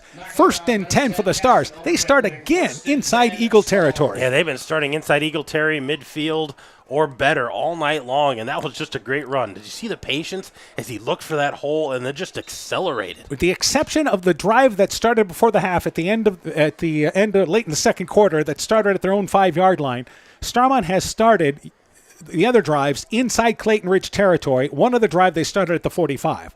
So this is their 6th possession. 4 of the 6 drives they've started inside Eagle territory. First down, 10 yards to go. McManigal, the fullback, he shakes the defender middle of the field, brings it across the 30-yard line. He's got first down yardage. Good for 11 yards on first down. Tackled by Craigle from the secondary. Mosier there as well. They go with the fullback with his best carry of the night. Yeah, a gain of 11 there for McManigal. A nice hard run. Had that ball tucked away really well and dragging a couple of Eagles along with him to the ground. So our second half just underway. Stars try to pick up where they left off, leading 33-0. Starmont, by the way, as you start to peek ahead schedule-wise, we mentioned that Clayton Ridge goes to Postville next week. Starmont is home with North Lynn next week. That could be an interesting game. North Lynn, I think, is going to try to throw it, and Starmont's going to run it right down your throat. First down, 10 yards to go. Power back in the backfield, but Wolfong to throw the football. Looking left side. It's a screen play caught by McManigal. McManigal brings it inside the 20-yard line, heads back towards the middle of the field, and he's finally tackled the 15-yard line. Just picked and choosed his way inside the 20-yard line. Down to the 15. Another first down. McManigal, this time on the pass. Yeah, it gets down to the 15, so a 14-yard gain. He's got himself 25 yards of receiving to go with his runs. They've had some success a couple of times now throwing that screenplay. and they're down to the 15-yard line. So in 2 plays, they've managed to move it from the 40-yard line down to the 15-yard line. Not even 90 seconds into our third quarter. Loaded backfield again for the Stars from the left hash mark. First down, 10 yards to go. Vasquez first touch of the second half. Bounces to the outside to the 10-yard line. Turns the corner at the 5. Spins, and he's down inside the 3-yard line as he's able to push away there to the near side and picks up 12 yards. Another first down for the Stars. Now first and goal at the 3. Yeah, nice gain there. Just knocking on the door once again, and good tackle there by the Eagles in the goal line to keep him out of the end zone. But you know as well as I do, he's going to try to power that in, look for him to get this ball again. They actually mark it at the 4-yard line, but it's still first and goal. So Starmont, pretty sharp drive to start out the second half. And you'd love to see that if you're the Starmont coaches because you're in control right now. So first and goal from the 4-yard line. They run the football. Thomason in the middle of the field has to bounce to the outside. He'll maybe get back to the line of scrimmage. They ran a counter play towards the middle of the field. Gephardt there for the Eagles making a nice stop up front. I'd say no gain. And it's second down and goal from the 4. Yeah, they're going to keep him right where he was on that. And he had to kind of reverse course, and there was nothing open there. Good pursuit by the Eagles. And it's going to be now here second and goal for the Stars. They have run the ball successful tonight. They, I do not believe, have a negative rush in this game, do they? No, they have not been pushed backwards in this game. So at least even on that play. So second down and goal from the 4-yard line. Again, you've got Thomason, McManigal, and also Vasquez all in the backfield. On second and goal, they run it there, and it's McManigal, the fullback. He'll get to the 4, and that's about it. Eagles defense that well, including number 56 there. One of the players for, once again, number 58 rather, Landon Reimer is who that was, and maybe back to the line of scrimmage for McManigal. And it's third down and goal to the 4-yard line. Yeah, I don't think McManigal gained anything on that either. So bend don't break here by the Eagle defense. They're trying to keep the Stars out of this end zone. Also, Nicholas Meyer up front, the defensive tackle, 6'3", 225. He helped out on that play with McManigal. So third down for the Stars. Third and goal from the 4-yard line. Toss play left side to Vasquez, trying to get to the edge, but instead cuts back over the middle. He's down to the 2-yard line, leans ahead just short of the goal line. Vasquez able to claw his way outside the goal line to the 1, and it's fourth and goal, and really from about the 6-inch line it looks. Yeah, he fell forward and almost got to that goal line, and now you got a decision to make. Do you punch this in? Do you kick the field goal? You know, we talked about the other Thomason who's not playing for him. He would have been an automatic weapon here, be able to kick that field goal. I think the Stars are going to try to run this. And, I think fourth down, it's inches. You're 4 minutes into the third quarter. Get a score here and get the clock moving. Yeah, they want to get that score here, get it to 35, and Eagles try to keep him out here. And here is Wilfong under center, quarterback sneak. The Eagles dive up the middle, but Wilfong able to fall in from a half a yard out, and the Stars take the opening drive of the second half. They move right down the field and score on fourth and goal from the 1. Now in control, 39-0. Yeah, just a handoff to the quarterback, probably a silent count going on the snap of the ball, and leans over there, gets the touchdown, and Stars, again, have not been stopped on offense. So Kleinlein will try the PAT out of the hold once again of Logan Aldrich. So here is the snap. Spot is down. The kick is up. High enough. Hits the upright. It bounces through. Good enough. He ankled it in on the doink job. So with 7:55 left in the third, 40-0 is your score. It is once again Starmont leading Clayton Ridge. Let's take this time out. When making up a to-do list, don't forget to include servicing your car at Edie's AC Delco Service Center in Garnavillo. Your car should have the best care, and Edie's will make sure of it. Stop in or call 964-2186 to make an appointment. Tires worn out? Well, Edie's can replace them. Need a tow? Call Edie's at 964-2186. Kay, Lynn, and Todd invite you to stop by and fill your car's tank with fuel at Edie's AC Delco Service Center in Garnavillo. Edie's open 7 a.m. Mondays through Saturdays. Stars Eagles football is brought to you in part by Evans Chiropractic in Strawberry Point, Rhoda Chevrolet in Strawberry Point, Agent Lanny Keel, your New York Life agent in Garnavillo, Nick's Excavating and Kane Construction in Farmersburg, T&K Cahoon, your Napa dealer in Monona, St. Olaf Ag Sales and Service, Ground Logs and Lumber in Elkader, Timber is a Crop, Harvest Wisely, Dean Family Chiropractic in Claremont, LTI & Sons Water Conditioning, your Connecticut dealer in Postville, and TJ's Pizza in Monona and Claremont. Stars go 40 yards. They do it in 7 plays. It is Wilfong, his first touchdown of the game. Falls in from 1 yard out. PAT by Kleinlein hit up the right crossbar and bounces through 40-0 is the score. It is the Stars in control, and we will now have a moving clock with 7:55 here in the third. 35-point rule takes effect. Yeah, after this kickoff, Clayton Ridge will take possession. The clock will start running. It'll move faster. And Clayton a little more urgent offensively. Klein line from the 40-yard line, kicks it there at the 20-yard lines where it lands, picked up by number 21 who falls on it immediately there, and that was Kyle Sodawasser, who came up to the 20-yard line, had it slip by him, and did the smart thing. I'm just going to fall on it at the 19-yard line. We'll live there for another down, and it's first down, 10 yards to go at their own 19-yard line. Yeah, just not able to get his hands on that ball. So Eagles are going to start here with that continuous clock inside their own territory once again. And this, again, for Clayton Ridge, field position has not been ideal all game long. They have started several times from deep inside their own territory. They started on their 30, their 26, their 30, their 8. 43 was their best, and this time on the 18. So first down, 10 yards to go for the Eagles. Again, the clock is moving. So the Eagles, you can go ahead and still throw the football, still run your offense. You're looking to build on some things. They've got 2 receivers to the left, 2 to the right. Kalker is to the left of, once again, Kriegel. First and 10. Kriegel to throw the football. He's got time, looking over the middle, looking for Mosier. Overshot at the 45-yard line, middle of the field. In on the coverage was Toll, one-on-one. They hooked up earlier on a nice pass play. Mosier covered well there in the middle of the field. It's 2nd and 10. Mosier's such a great target. A taller kid running his route and getting out there, but just overshot him that time, trying to time that up and try to outrun Toll. So 2nd and 10, and just like that, we're down to 6.5 left in our third quarter. So 2nd down, 10 yards to go for the Eagles. Again, 2 receivers to the left, receiver to the right, and it is Kriegel with Gephardt in the backfield. Also back there as well is Kalker from the shotgun, 1st and 10, and they're going to run it with Kalker, maybe the line of scrimmage, and that's it for a head for a yard. Starmont, again, so stout up front in this game. 2nd down, and actually 3rd down, and 9 yards to go. And McManigal in that area, they do give him maybe a yard and a half, but it's 3rd and long for Clayton Ridge. Well, you think about Clayton Ridge wanting to throw the ball, and I think Starmont has covered receivers fairly well. Maybe that's a place for improvement, but they have shut down the run. And, working every day defensively against an offense that runs the ball, you would expect them to be good against the run, but this has been impressive. And what you've done is made the Eagles one-dimensional, but that's throwing the football. Yeah, throwing the football. 3rd down, long situation. 3rd down, 8 yards to go. 2 receivers to the left, 2 to the right. Kriegel to throw the football left side, looking for Hager. The ball knocked up in the air, and it is knocked away and intercepted by the Stars. Batted up in the air with Kleinlein along with Popham. Popham able to get the football, and here comes a push in late. We're going to have an unsportsmanlike conduct as well, and I think this is against the Eagles. Yeah, I think this is some frustration, but that ball, Hager was coming back towards the middle. That ball came off his hands because the defender behind got a piece of it. Which was Popham. And then that ball bounced off about 3 different guys, and Popham was able to pull that in. After the play, unsportsmanlike conduct penalty against the Eagles, so it goes from bad to worse as it was Landon Reimer, the guilty party, and the only reason why I say that is because he's having a long talk with Coach Matt Mosier on the sideline right now. Yeah, that's usually a pretty good sign. If the coach wants to talk to you right away, he's trying to correct that, and that's the right thing for him to do. So down inside to the 11-yard line, just outside the 10-yard line, is where Starmont takes over after the 4th interception by the Stars D-backs tonight.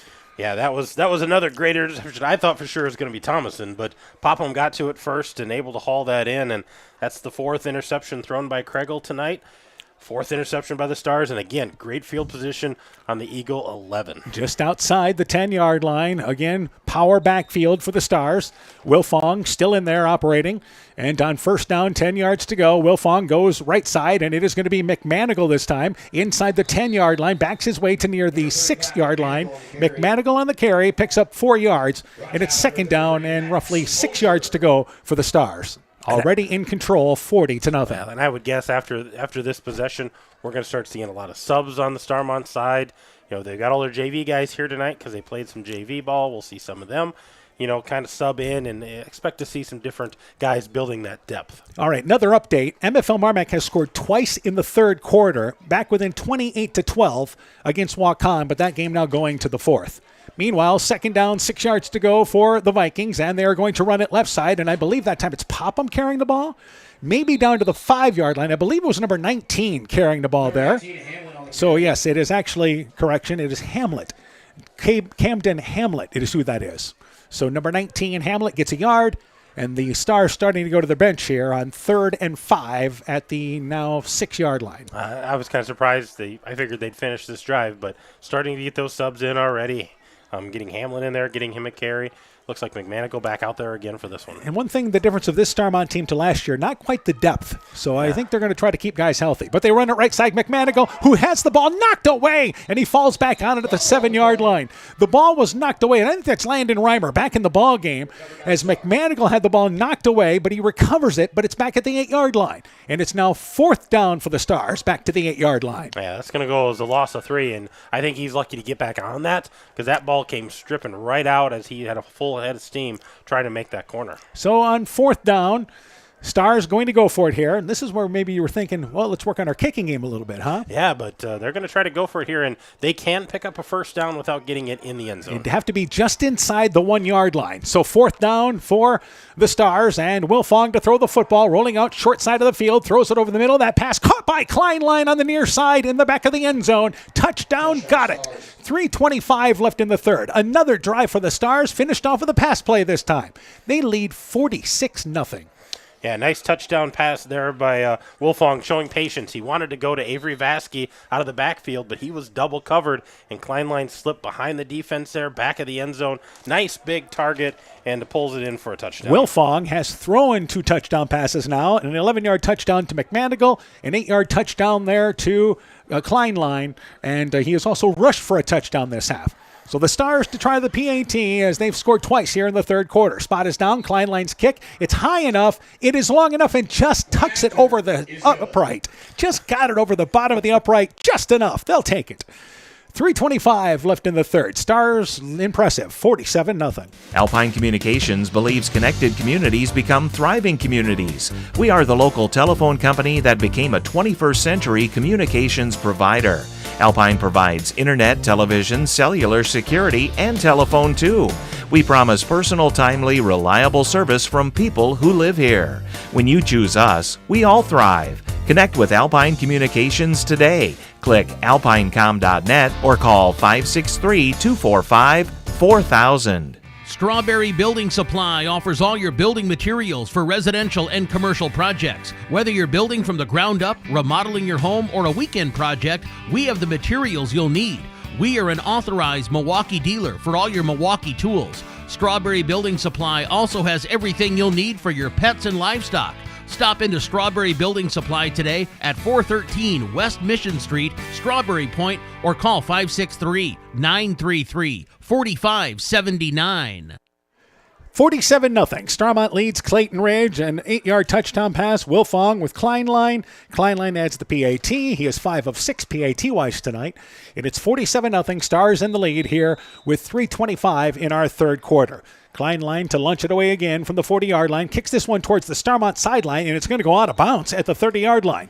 So the Eagles will take this because they're just looking to start anywhere from inside their own territory deep. It'll be out the 35-yard line. Should be 1st and 10 for the Eagles. Yeah, I don't know what kind of miscue happened there, but that ball looked like it came off the foot funny. It was not near any Eagle, right along the sideline, kicks out of bounds. So I don't think they'll make them re-kick this. I think they're going to take the ball.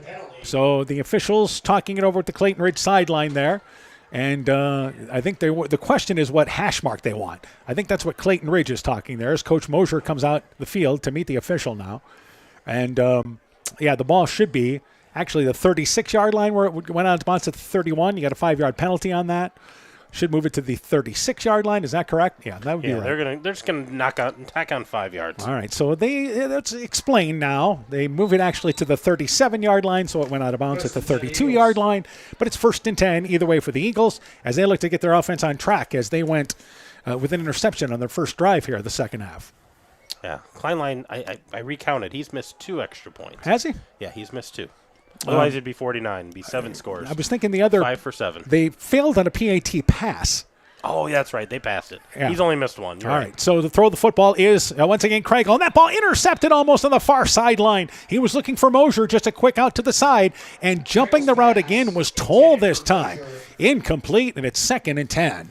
Tell you what, Kregel has a lot of zip on his pass. When he throws the ball, he throws it hard. And these Stars are stepping in front of it and jumping those passing routes, breaking late.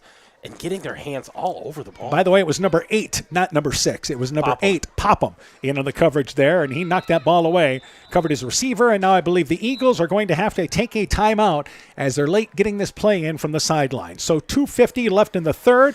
It is 47-0. Once again, in the lead, it is once again Starmont here. We'll take this break. You're listening to high school football on KCTN. Mom, yeah, put that on my to-do list. There is more and more on my to-do list every day. I can hardly keep up, and I have to make sure everyone is paid. But who has time for the bills? You know who can help with that? Who? Elkader Tax and Bookkeeping. They not only do taxes, but specialize in bookkeeping services as well. Has your to-do list gotten too long? Want help? Give Elkader Tax and Bookkeeping a call at 563-245-2154. Stronger, farther, faster. It all starts with good nutrition. Clayton County Farm Bureau is proud of our livestock farmers who provide high-quality protein needed to fuel our young athletes. The ultimate pre- and post-game fuel-up can be found in meat and dairy foods grown right here. Meat and dairy are natural sources of essential vitamins that support health, energy, and performance. We know our student athletes are the real deal, and Iowa's livestock farmers are committed to helping them reach their goals. To learn more, visit realfarmersrealfoodrealmeat.com.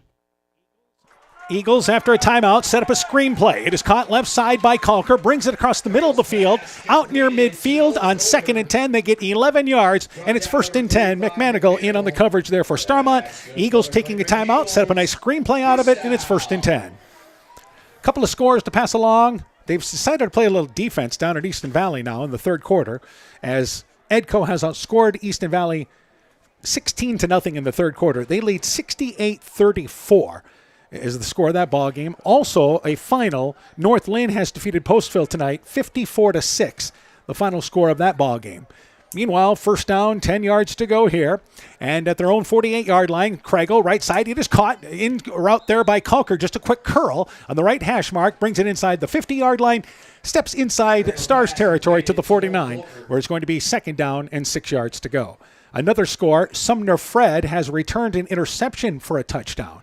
It is now 35-24 in the third quarter in a game that North Fayette Valley led 35-12 at the half. And that game is getting interesting like we thought maybe it would be, with those two teams being favored maybe in their districts. Waukon has defeated MFL Marmac tonight. This is a final now, 28-12, Waukon over MFL Marmac. 2nd down, 6 yards to go. They run the football. Left side, it is Gephardt trying to get to the corner, but he's tracked down from behind by Vasky. Here comes a flag in from the backside of that as Vasky chased him down. It's a loss of 5 or 6 yards. But who's the penalty on here? I think that's on that second defender. The ball was on the ground, and he kind of piled on, so this is going to be a late hit. You know, we've seen now a couple of unsportsmanlike conduct penalties. We saw a couple last week.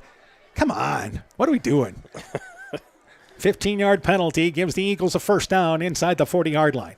Especially last week's ball game. Can't believe there's chirping going on when it's 66-6. Yeah, there was a lot of that going on. And neither team should be talking, I would think. Well, this is pushing Starmont close to 100 yards in penalties. Yeah, that's about the only thing they've done wrong tonight. First down, 10 yards to go to the 38-yard line. They operate the left hash mark. Eagles trying to take advantage. A quarterback draw, Craigle up the middle, inside the 35-yard line, brings it near side. He's down to the 30-yard line, pushed out of bounds at the 22-yard line. It was Popham running him out of bounds at the 22. They've had some success with that. One of the better runs for the Eagles tonight. 1st and 10 as we're down inside a minute left in our third quarter. And that's his biggest carry of the night, so that's a good sign for the Eagles. Try to get something established on the ground. Yeah, that's the question. Can you get a running game established in this ballgame? The Eagles really want to be balanced. They don't want to throw the ball 45 times a game. They want to be able to run something, but right now, Craigle's about the only thing that they've been able to get established. So first down, 10 yards to go. Eagles' best drive, the farthest they've been inside now the 27-yard line, farthest they've been the second half. They did get inside the 5-yard line in the first half. So first down, 10 yards to go. Craigle gets the snap, and he's going to run it right side with Kalker. Nothing over the edge, so he cuts back towards the middle, runs into the open arms of Owen Recker, who gives him a big hug and tackles him at the 22-yard line. It's a gain of 2, and that's how the third quarter comes to an end. We go to the fourth, and And once again, our score, 47-0. Stars on their way, back with the fourth quarter next. It's pretty unusual for a bank to be 100% employee-owned, and Freedom Bank wouldn't have it any other way. Employee-owned means we're not just your bank, we're your friends and neighbors. We value being active community partners, and we believe in donating generously to local causes. We empower success, not just for our customers, but for our communities as well. Visit Freedom Bank in Elkader, Monona, Postville, Waukon, or online at freedombnk.com. Member FDIC. Stars Eagles football is brought to you in part by Rivertown Family Dentistry, Dr. Alicia Waukee in Guttenberg, Silver Edge Cooperative in Edgewood, Strawberry Point, and Delhi, Community Insurance with offices in Edgewood and Delhi, Thompson Construction and Monona Overhead Door, Myers Auto Service in Monona, Clayton County Recycling of Monona, Farmers Savings Bank of Colesburg, Elport Garber, Strawberry Point, and Arlington, member FDIC, Culligan Water Conditioning in Elkader, and by Fisk Farm and Home in Monona, Cresco, and Decorah. Stars Eagles football is brought to you in part by Evans Chiropractic in Strawberry Point. Welcome back here to, once again, Clayton Ridge. We've had more problems tonight bumping buttons on our live broadcast here than I think we ever have had before. So it's second down, 9 yards to go. 23-yard line is where the Eagles have it, trying to get their first score of the ball game as we start the fourth quarter. Kregel works out of shotgun formation. Stars outscored the Eagles in that third quarter, 14-0. So 4 wide receivers, 3 to the right. And here's the snap back to Kregel, looking over the middle, looking for Hager, and it's intercepted. This time's by Toll, and Toll's got it right sideline to the 35-yard line. He brings it down the far sideline, backs his way across the 40, and brings it down to the 42-yard line. The 5th interception for the Stars. Toll joins the party. Yeah, just stepped right in front of that, trying to get Hager there on a deep slant, and as he cut into the ball, Toll stepped right in front of that, and he had a nice lane on the sideline, able to get it back to midfield here. Starmont's going to take over on their own 41. They've had great field position all night long. Yeah, that's been the story. Even after an interception in their own territory, they bring it out to the 41-yard line. You now see a number of subs in the ball game for the Stars, and we'll try to pass along as many of these kids as we can. And the quarterback is now number 17 in Hudson Popham. He's a 5'9", 135-pound junior.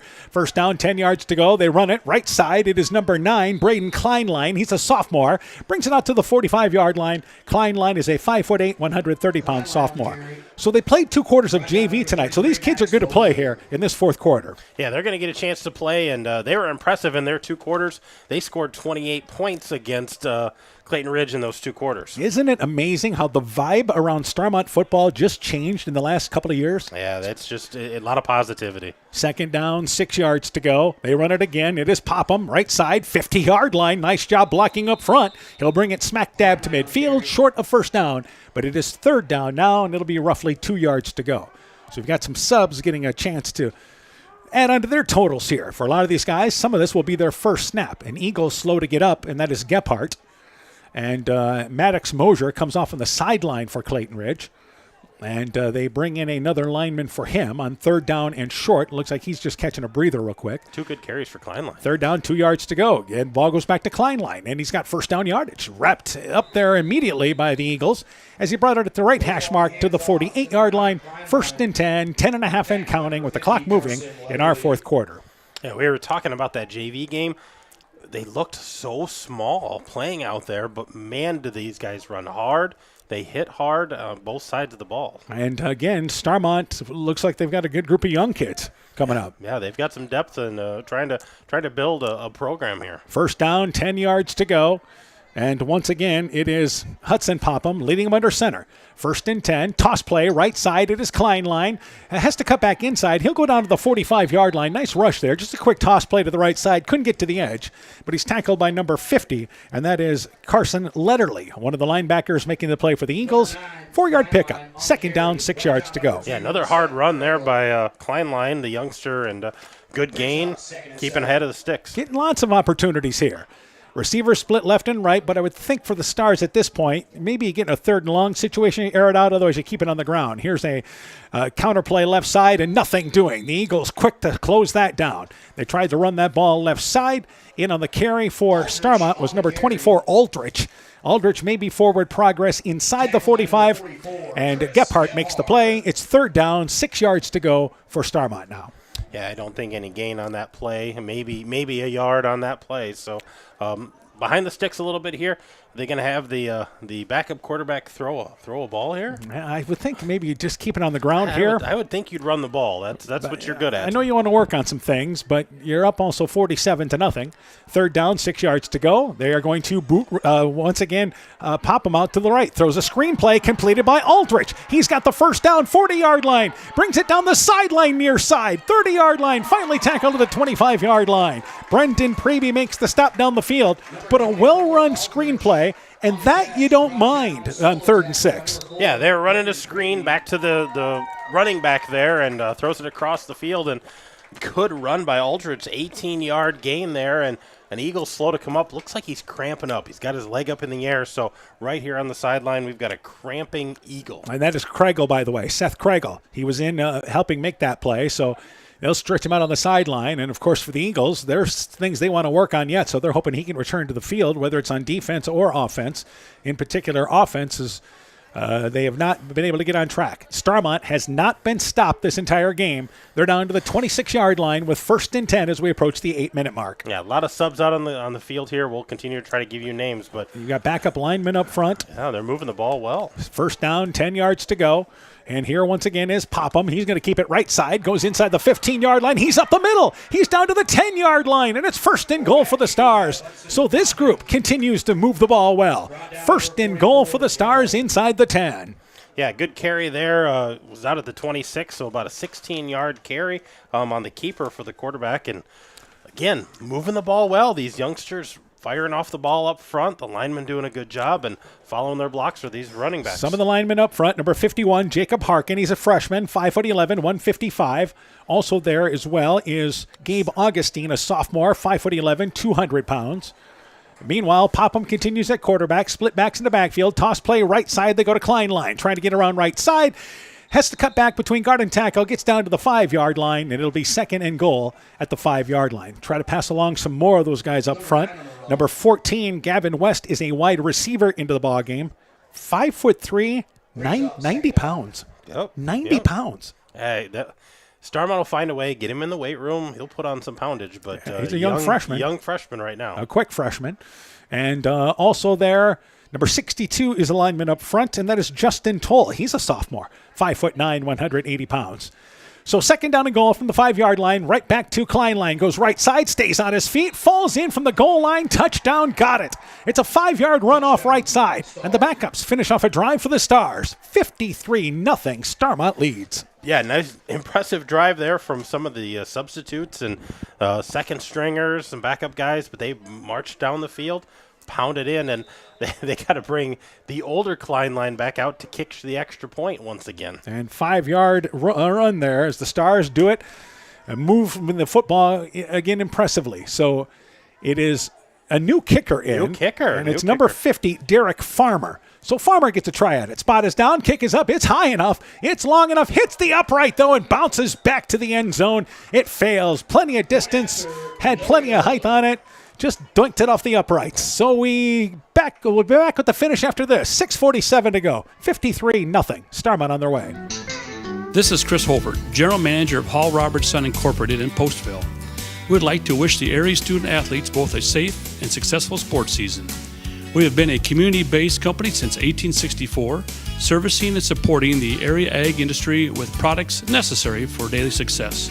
We look forward to continuing to serve and support both the ag industry and high school athletes in our surrounding communities. Thank you and good luck from the families at Hall Roberts Son. Stars Eagles football is brought to you in part by Citizen State Bank of Monticello, Hopkinton, Ryan, Manchester, Winthrop, Strawberry Point, Springville, and New Vienna. Member FDIC and equal housing lender. Blooms Flowers Gifts and more in Edgewood. Guttenberg Municipal Hospital and Clinic. Check out career opportunities at guttenberghospital.org. Carr Auto Group. Bacon Concrete in Postville. Furniture Showcase in Allwine. Lighting Showroom, flooring, furniture, and window treatments. Bruins and James Insurance, your Grinnell Mutual agent in Monona, and Norby's Farm Fleet in Northeast Iowa. Short kickoff there. It is once again Farmer, I believe, who kicked it away, and it falling down on it for the Eagles at the 34-yard line in their own territory is Anthony Sandoval, and that's where Clayton Ridge takes over. First down, 10 yards to go at their own 34-yard line, and 6:29 left here. Clock picks up in our fourth quarter. We'll try to pass along as many of these subs as we can for, once again, Starmont, but staying in the game is McManigal. Also staying in there is Kleinlein, but Kleinlein is at a linebacker spot. Toll's in there yet. Popham as well. Yeah. So plenty of starters still out there for Starmont. I think there's starters on the Clayton Ridge side as well. All right, so here it is. First down, 10 yards to go. Snap back to Craigle. Swing pass, and that pass is caught, but quickly dropped right away and fumbled out of bounds. It's incomplete. It was completed a Preby. Just a quick hit play on the right side. He was forced out of bounds there. McManigal and also Toll in that area. Incomplete is what they ruled. 2nd and 10. Yeah, they said he never really had control of it as he tried to turn, and just going to call that an incomplete pass. All right, good to see Craigle back on the field there at the quarterback spot for Clayton Ridge. And it's been a tough night for the Clayton Ridge offense. Turnovers been a major factor in this ball game. And Starmont starting out district play impressively. 2 receivers to the left. Eagles in I formation. Gephardt is the halfback or fullback in this offense, and they're going to run it right side with Kalker. Kalker brings it across the 40-yard line. One of their better runs tonight, out to the 42-yard line. And here comes an entire group of subs for Starmont. 11 in and 11 out here. Line change? Is that a hockey line change right there? It's more than that.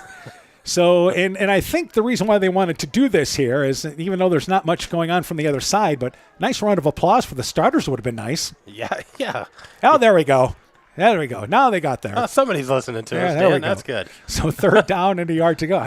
Played well tonight. They did. You leave 11 guys off the field. I think that's what Coach Augustine was thinking. Let's give these guys a nice round of applause. So 3rd down for the Eagles. A yard to go. 43-yard line. Craigle hands the football to Gephardt. Gephardt first down. 45-yard line. Breaks to the inside. He's down to the 40, 30, 20, 10. Gone. Touchdown. Got it. 57-yard run there by Gephardt. Eagles on the board with 4:32 to go. Yeah, that was an impressive run there. He got through that first wave, and good blocking up front by the Eagles to get him outside the tackle, and he's able to take it to the house 57 yards for Chris Gephardt there. So the Eagles take advantage of that major substitution for Starmont. Yeah. And they have their biggest play of the night and on the board, a positive for Clayton Ridge. Yeah, I think that's the big thing for them is they need some positives, something to build from, and the junior Chris Gephardt gets them on the board. Eagles appear to have some problems getting a player off the field there. That's Kyle Sodawasser, but then they say, come back out here, we need you.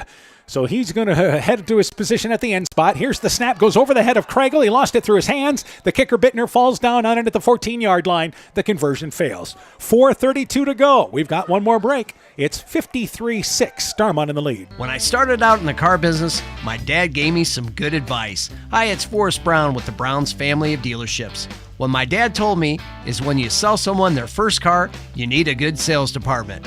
But if you expect to sell them their 2nd, 3rd, and 4th car, you better have a great service department. Visit any one of the Brown's family of dealerships in Guttenberg, Elkader, West Branch, or Victory Ford in Dyersville and find out why Brown's is your hometown dealer, no matter where your hometown may be. Hey sports fans, take a time out and call Garms Financial Services. Their team of agents can show you how to save money on all your insurance needs with Grinnell Mutual. Whether you need auto, home, farm, health, crop, or business insurance, Garms Financial Services has you covered. You'll also receive quality protection, expert advice, and local friendly service. Call Brian Bugenhagen, Cheryl Wagner, Emily Bazin, or Kayla Olson today for a free competitive quote. Garms Financial Services in Elkader, your trusted choice agency.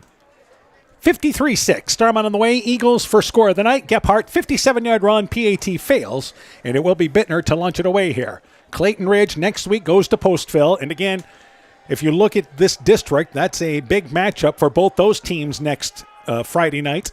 And also for Starmont, they are home with North Lynn. So that will be a very big early season ball game for them as well.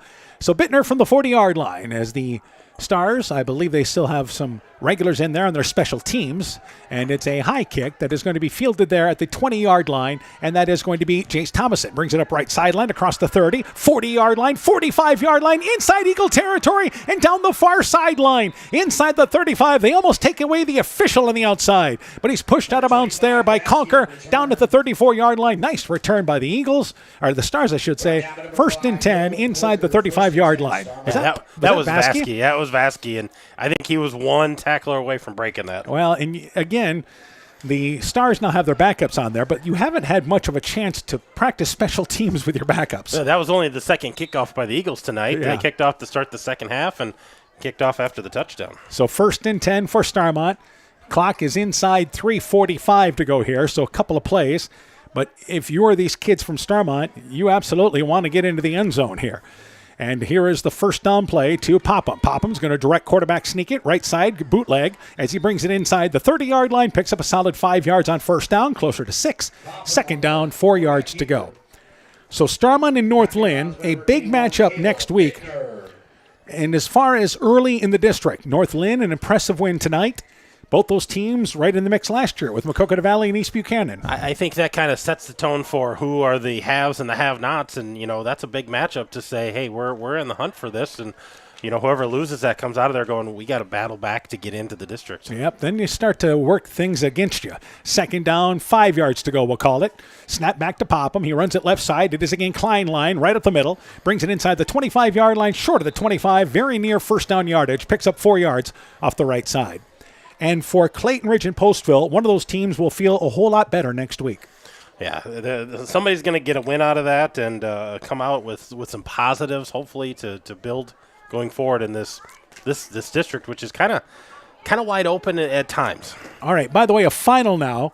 Edco does not get to triple digits tonight, but they do throw a shutout defensively in the second half. They beat Easton Valley tonight, 76-34, the final score. Wow, good defense. Snap back, and the ball is dropped by Popham, slides through his legs. It's a fumble back at the 28-yard line. Starmont says they have it, but they're going to lose yardage. It's going to be 4th down, and it's going to be 4 yards to go. Stars, they've had the bounces go their way tonight on a couple of fumbles. They have. That was nice there. We talked about they have not been stopped offensively, and that was almost a lost opportunity there, but 4th and about 4 to go here, so they got to pick this up. And we want to pass along another score. They're just starting the 4th quarter where North Fayette Valley leads Sumner Fred 35-24. So Sumner Fred has worked their way back into that game and will continue to keep you up to date. So that's the other final.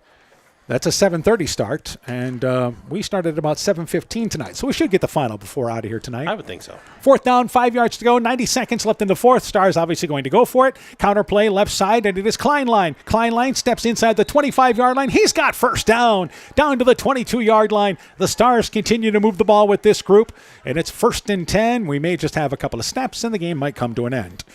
Also in there, Tristan Kruger, by the way, is one of the number 68 rather. Gabe Augustine, we mentioned. Number 26 out there, and Carter Popham. He's a freshman, 5'9", 145-pound junior. Bringing the play in from the sideline, I believe is number 2. Is that Luca Recker? I believe. I think so. And also out there as well is, once again, Starmont's, their lead back here has been Braden Kleinline, the sophomore. So 1st down, 10 yards to go, inside 50 seconds. Could be our final snap. And they run the football left side, and it is Aldrich up the middle. Aldrich right up the middle, gets down inside the 20-yard line. And the officials can wait to start the clock, although this is for Starmont here.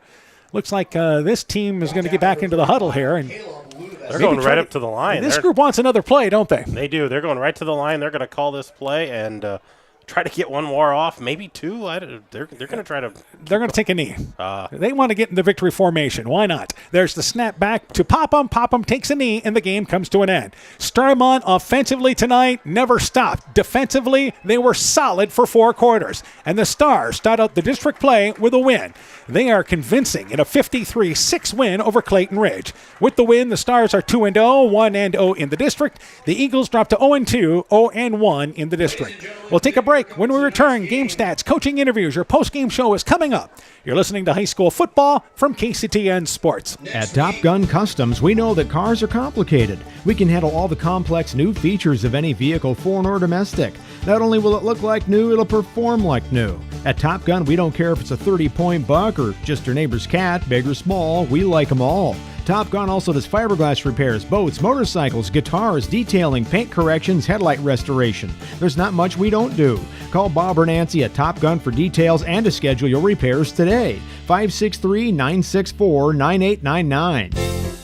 The Woodland Eye Clinic in Elkader and West Union are proud sponsors of high school sports. We are committed to bringing our patients the highest level of total eye care with detailed one-on-one attention. Our offices offer the newest technology and equipment with a professional team of experienced staff that is committed to you. Call us today for your next total eye care appointment. The Woodland Eye Clinic in Elkader and West Union supports all of our local athletes taking the field or court this season.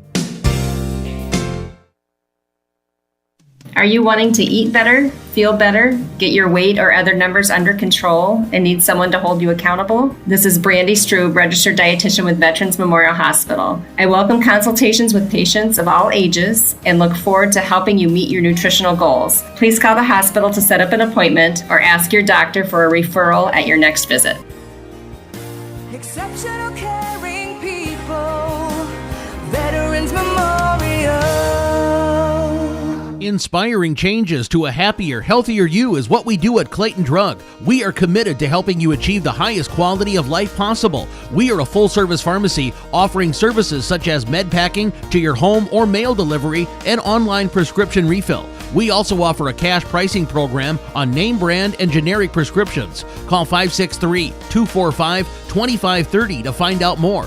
Clayton Drug, connecting the communities of Elkader, Strawberry Point, and Sumner to serve us all in between. Hi, this is Cody from Torkelson Motors in Elgin and Waukon. At Torkelson Motors, we believe that student involvement in activities is a great way to help grow our communities, and we are proud to help sponsor this game for your enjoyment. We've been serving Northeast Iowa since 1926 and appreciate the business that our customers have given us and the support they provide to our area schools and communities. So the next time you are in need of a new or used vehicle or a repair, stop into Torkelson Motors. We've been selling cars the old-fashioned way with a friendly smile and a handshake right here next door in Elgin and Waukon. Being good at life means getting your finances together so you can focus on the moments that matter most. With over 175 years of expertise, New York Life Insurance Company provides you with benefits you can enjoy while you're, living. So give your local agents, Andrew Reimer or Troy Springer in both Guttenberg and Monona, a call. You can reach Andy or Troy at 563-252-2471. That's 563-252-2471. They can help you and your family be good at life. At El McKee Clayton REC, we provide more than energy. We also provide ideas to help keep you safe. Electricity can travel down the strings of kites or balloons that contact power lines. Have children use these toys in open areas away from overhead lines. Keep metallic balloons indoors as they are highly conductive. Teach children that if a toy gets into power lines or a substation, they should tell an adult to call the power company. They should not retrieve it themselves. At El McKee Clayton REC, we care about keeping you safe. That's the power of human connections. El McKee Clayton REC, your Touchstone Energy Cooperative. Start Eagles Football is brought to you in part by Meyer Collision and Service Center in Guttenberg and Elkader, Edgewood Convalescent Home and Lincolnwood Assisted Living, Northeast Iowa Subdrains in Strawberry Point, J&J Land Solutions in Edgewood, Elkader Chiropractic Center, Dr. Jamie Hammersland, Adverse Weather Insurance, Jim Furman of Volga, your independent crop insurance agent, Innovative Ag Services in Elkader, Monona, and Waukon, the Lowena Savings Bank, and by Rivals Inc., custom gear, screen printing, embroidery, and online shopping at rivalsinc.com. Welcome back to Guttenberg. Start the post-game show tonight. Starmont impressive, 53-6 over Clayton Ridge. Other finals tonight. Waukon beat MFL Merrimack 28-12. North Lane over Postville 54-6. Edco winning against Easton Valley, pulling away 76-34. Don Bosco over Central 65-0. And North Fayette Valley leads Sumner Fred in the fourth quarter at 35-24. We'll try to get you a final before we're out of here with the North Fayette Valley Sumner Fred game. For the Stars tonight, 5 interceptions defensively. 3 of them by number 20 in Jace Thomason. Also with an interception as well was Popham with an interception, and also Toll had an interception for them. Dylan Popham and also, once again, Jack Toll with interceptions for the Stars. But offensively, they were tough tonight, and they're led once again by Vasky, who scored 4 first-half touchdowns to lead the way. Let's start with Starmont. Avery Vasky leading the way. 12 carries, 186 yards, 4 touchdowns, 14 yards, 3 yards, 55 yards, and then another 12 yards. Vince McManigal had 7 carries, 22 yards. Nick Wilfong, 3 carries, 24 yards. He had a 1-yard touchdown push. Jace Tomlinson had 5 carries for 23 yards. And we get into some of the subs. Hamlet had a carry for 1 yard. The younger Kleinlein, Braden Kleinlein, had 8 carries, 32 yards. He had a 5-yard touchdown. Number 24, Aldrich, had 2 carries for 3 yards. And the other Popham, number 17, the quarterback for that second group, 4 carries for 18 yards. So 42 carries, 309 yards on the ground tonight. We haven't even talked about throwing the ball. And they had some success throwing the football, too. Yeah, Nick Wilfong, 5 of 10, 49 yards. He had 2 touchdown passes. The younger Popham who came in there, he was 1 for 1, 18 yards. So 6 attempts, or 11 attempts, 6 completions, 67 yards. Those targets, Ryan Kleinlein had 1 catch for 5 yards. That was a touchdown. McManigal had 2 catches for 25 yards, including 11-yard touchdown. Thomason had 2 catches for 19 yards, and Aldrich there at the end had the 18-yard catch from Popham. So 376 yards of offense for the Stars tonight. And to be honest, it felt like more. Well, because they had the ball most of the game. I mean, they had the ball. They were never stopped other than at the half, or at the end of the game. They ran out of time. Otherwise, they weren't stopped offensively tonight. Very impressive. All right, for Clayton Ridge, a bright spot. Chris Gebhardt had a late touchdown run of 57 yards. He leads them offensively. Let's go to the totals. Yeah, Chris Gebhardt ends up with 4 carries, 52 yards total. He had that 57-yard touchdown. Nylan Kolker had 10 carries for 16 yards. Seth Kregel, 5 carries for 30 yards. So 19 carries, 98 yards, almost 100 yards of offense on the ground for the Eagles tonight. Seth Kregel, 10 of 25 passing tonight. Did not have any touchdowns. He did have those 5 interceptions, which we already mentioned. Maddox Mosier had 2 catches for 20 yards. Colton Hager, 1 catch for 4 yards. Nolan Kolker had 4 catches for 19 yards. Gebhardt, 1 catch for 5 yards, and Overbrockling, 2 catches for 28 yards. So they had 76 yards of offense in the air with their 98 yards of offense on the ground. So 174 yards of offense in a game where they were never really in it. Right, and you take away the 57-yard run by Gebhardt, and those numbers are closer to like 120. Yeah, about 120 yards before that long run. So again, it is 53-6. The final score here, once again, is Starmont beating Clayton Ridge. We're just going to continue our post-game show here. We'll keep it right here as we went through all the game totals now, and we're joined by Starmont football coach Mike Augustine.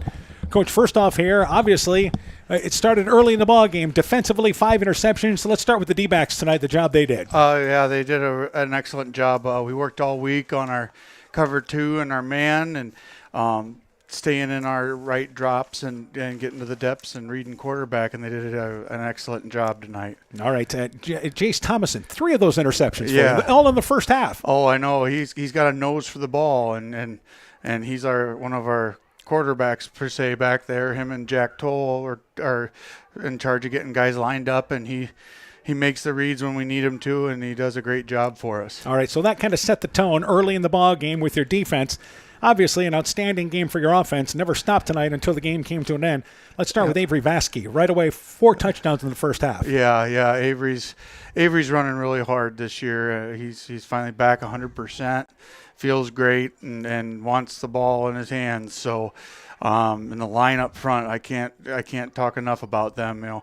It's hard to be a good running back if you don't have a line in front of you blocking, right. And they did a good job opening holes for him. Vasky, 12 rushes, 186 yards in the ball game. You had some other guys involved in the running game too, though. Yeah, yep. Vinny had a good night running.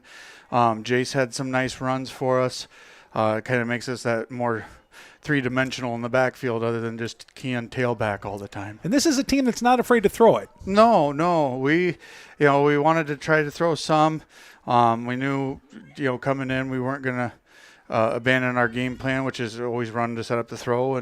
And we struggled a little bit in the first half, but then we started clicking there in the second half. So yeah, Nick Wilfong ends up with 2 touchdown passes for you. Nice to have that kind of player at quarterback. Oh, absolutely. After kind of a down week last week for him, and I know he was kind of bummed about it, but I said, hey, each day's a new day, and he's a good coachable kid, and he's working hard for us. All right, the other thing is, great to see the reserves move the football down the field. Yeah, absolutely. Those young kids, I know it's hard, playing that half before and then standing there and, okay, start warming up, guys, because you're going in next. And gives them that excitement and to step on the varsity field for the first time for some of them, and that was good to see. All right, you host North Lynn next week, correct? Yes, we do. North Lynn beat Postville tonight 54-6. What do you know about the Lynx? I haven't watched a lot of film. I'm really just focusing a week at a time, Sure. but I know they're going to be well coached. Their defense is a very strong defense. They bring a lot of pressure, and we're going to have to prepare for that with blitzing backers of sorts. I know they got a couple good playmakers. The Benish kid, I think Benish. That's close enough. Yeah, and they're really good. So we're going to have to get the film this weekend, scout like crazy over the weekend. That's all I'm going to be doing. And then get a plan ready to go and be able to take care of business next Friday. All right, Coach. Good luck to you. We'll be following what happens there. We'll talk to you in the Countdown Show. We'll catch up with you guys. Okay, sounds great. Thank you guys You betcha. very Starmont much. football coach Mike Augustine on the Stars program, victorious tonight by a final score of 53-6. Back with a break. We'll talk with Clayton Ridge coach Matt Mosier when our post-game show continues after this. When making up a to-do list, don't forget to include servicing your car at Edie's AC Delco Service Center in Garnavillo. Your car should have the best care, and Edie's will make sure of it. Stop in or call 964-2186 to make an appointment. Tires worn out? Well, Edie's can replace them. Need a tow? Call Edie's at 964-2186. Kay, Lynn, and Todd invite you to stop by and fill your car's tank with fuel at Edie's AC Delco Service Center in Garnavillo. Edie's open 7 a.m. Mondays through Saturdays. Alpine Communications believes connected communities become thriving communities. We are the local telephone company that became a 21st century communications provider. Alpine provides internet, television, cellular security, and telephone too. We promise personal, timely, reliable service from people who live here. When you choose us, we all thrive. Connect with Alpine Communications today. Click alpinecom.net or call 563-245-4000. Strawberry Building Supply offers all your building materials for residential and commercial projects. Whether you're building from the ground up, remodeling your home, or a weekend project, we have the materials you'll need. We are an authorized Milwaukee dealer for all your Milwaukee tools. Strawberry Building Supply also has everything you'll need for your pets and livestock. Stop into Strawberry Building Supply today at 413 West Mission Street, Strawberry Point, or call 563-933-4579. Elkader Tax and Bookkeeping are proud supporters of all of our local high school sports teams. We want to wish everyone the best of luck on their season. We are here for all your tax, payroll, and bookkeeping needs. Give us a call at 563-245-2154. Again, that number is 563-245-2154. Thank you from Kurt and Ann at Elkader Tax and Bookkeeping, located in downtown Elkader. Welcome back to Clayton Ridge. Post-game show continues. We're joined by Eagle football coach Matt Mosier. Coach, first off in this ball game, you had mentioned having to play a clean ball game. Obviously, some turnovers put you behind the 8 ball tonight. Yeah, it was just kind of late getting up here. I was trying to look at the stats, and we said that we had 5 interceptions, and you'll never win a football game like that. So obviously some were tipped, some just errant throws. Some they did a good job scheming us, but we got. They're so much more physical than us. I mean, we've got to get so much more physical for us to be successful.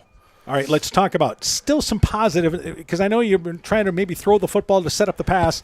Some positive in the passing game from time to time, though. Yeah, I don't know the exact number. Like I said, I was just looking at them. Yeah, 10 completions in this game. So, yeah, I mean, I thought that we were going to be able to be more successful in the deep ball. We just couldn't connect. And that's going to happen, I guess, if you're going to live and die by the deep ball. Maybe I should have thrown the deep ball more to get them to back off and not give us so much pressure. But they did a good job, Bracken and Maddox Mosier. And then I drew something up for Colton Hager later in the game, and they switched their defense on me. We didn't recognize, threw an interception. So, again, you kind of played cat and mouse that way a little bit. But, again, it just comes down to physicality. Physicality, we have to tackle. I think we didn't even have a single stop the whole game. Yeah, Starmont ran out of time in the fourth quarter. That was the only time they got stopped. Yeah, I mean, I had a coach that I worked for when I coached some JUCO ball, and his big thing was 10. You had to have at least 10 stops to win a football game, and that's our goal. And if you get 0, you'll never win. Right. The other thing is, you guys mentioned being physical, but that really goes with the running game. That's the only way you guys are going to be able to run the football. Yeah, I thought our assignment was good, running the football. How many yards did we have, Dan? Oh, well, I know that Gephardt ended up with 52, but 57 of them came on run. So 98 yards is what you ended up with. Okay. I mean, so it needs to be better than that. But, again, I thought our assignment was okay, and we just got to grind it out a little more. Again, you take 5 picks, right? Because I thought we were pretty balanced. Again, the numbers will show. But us being balanced, for me right now, and the way I am, is I want multiple people to touch the football, not necessarily just run pass. So Sure. And obviously, we mentioned 98 yards. And Chris Gephardt, good to see him give that big run. Yeah, it feels good at the end. I mean, I know Starmont's JV was in. But, no, I mean, that anytime that, again, assignment was right? We came down to physicality. Our assignment was right like it was all game long. We just were able to be more physical now because we were playing against Starmont's JV. So we came out, we were more physical, we scored a big, long touchdown. All right, obviously next week, a big ball game at Postville now for both those teams. You're looking for some feel-good. What do you know about the Pirates? So I know that they have a really good athlete at quarterback. They put up 14 points against Nashville Plainfield, and now there was some screw-up with some film there, so we didn't get that film. There's a lot of unknowns, right? Sure. But I think that it sounds like they like to throw the ball, and they got a good receiver and a really good athlete at quarterback. So. All right, for your team, what do you want to see next week? And I know you're going to talk about physicality, but what else? So we've been working, kind of goes with physicality, but we've been working tackling. So we've got to tackle better. And then we'll see the film. Our goal this week was alignment, assignment, and fundamental. We'll see if that was the case or if it wasn't the case. And then we've got to be able to connect on throwing the football. We've got to be able to have answers for if teams do what Starmont did to us tonight. Yeah, you mentioned passing-wise. It seems like that Craigle and Mosher have a good hookup. Maddox. Yeah, absolutely. Yeah, they do a really good job. Maddox has really flipped the switch here for his senior season. Man, he's a good football player. So we expect a lot of him and ask a lot of him, and he's been doing it. So he's been excellent. All right, Coach. I know some positive out of this. We look forward to talking to the Countdown Show next week. Good luck to you guys. Yeah, thanks, guys. Clayton Ridge football coach Matt Mosher and his Eagle team. A quick break. We'll wrap things up from Clayton Ridge when we continue after this. Stars victorious 53-6. When making up a to-do list, don't forget to include servicing your car at Edie's AC Delco Service Center in Garnavillo. Your car should have the best care, and Edie's will make sure of it. Stop in or call 964-2186 to make an appointment. Tires worn out? Well, Edie's can replace them. Need a tow? Call Edie's at 964-2186. Kay, Lynn, and Todd invite you to stop by and fill your car's tank with fuel at Edie's AC Delco Service Center in Garnavillo. Edie's open 7 a.m. Mondays through Saturdays. Alpine Communications believes connected communities become thriving communities. We are the local telephone company that became a 21st century communications provider. Alpine provides internet, television, cellular security, and telephone too. We promise personal, timely, reliable service from people who live here. When you choose us, we all thrive. Connect with Alpine Communications today. Click alpinecom.net or call 563-245-4000.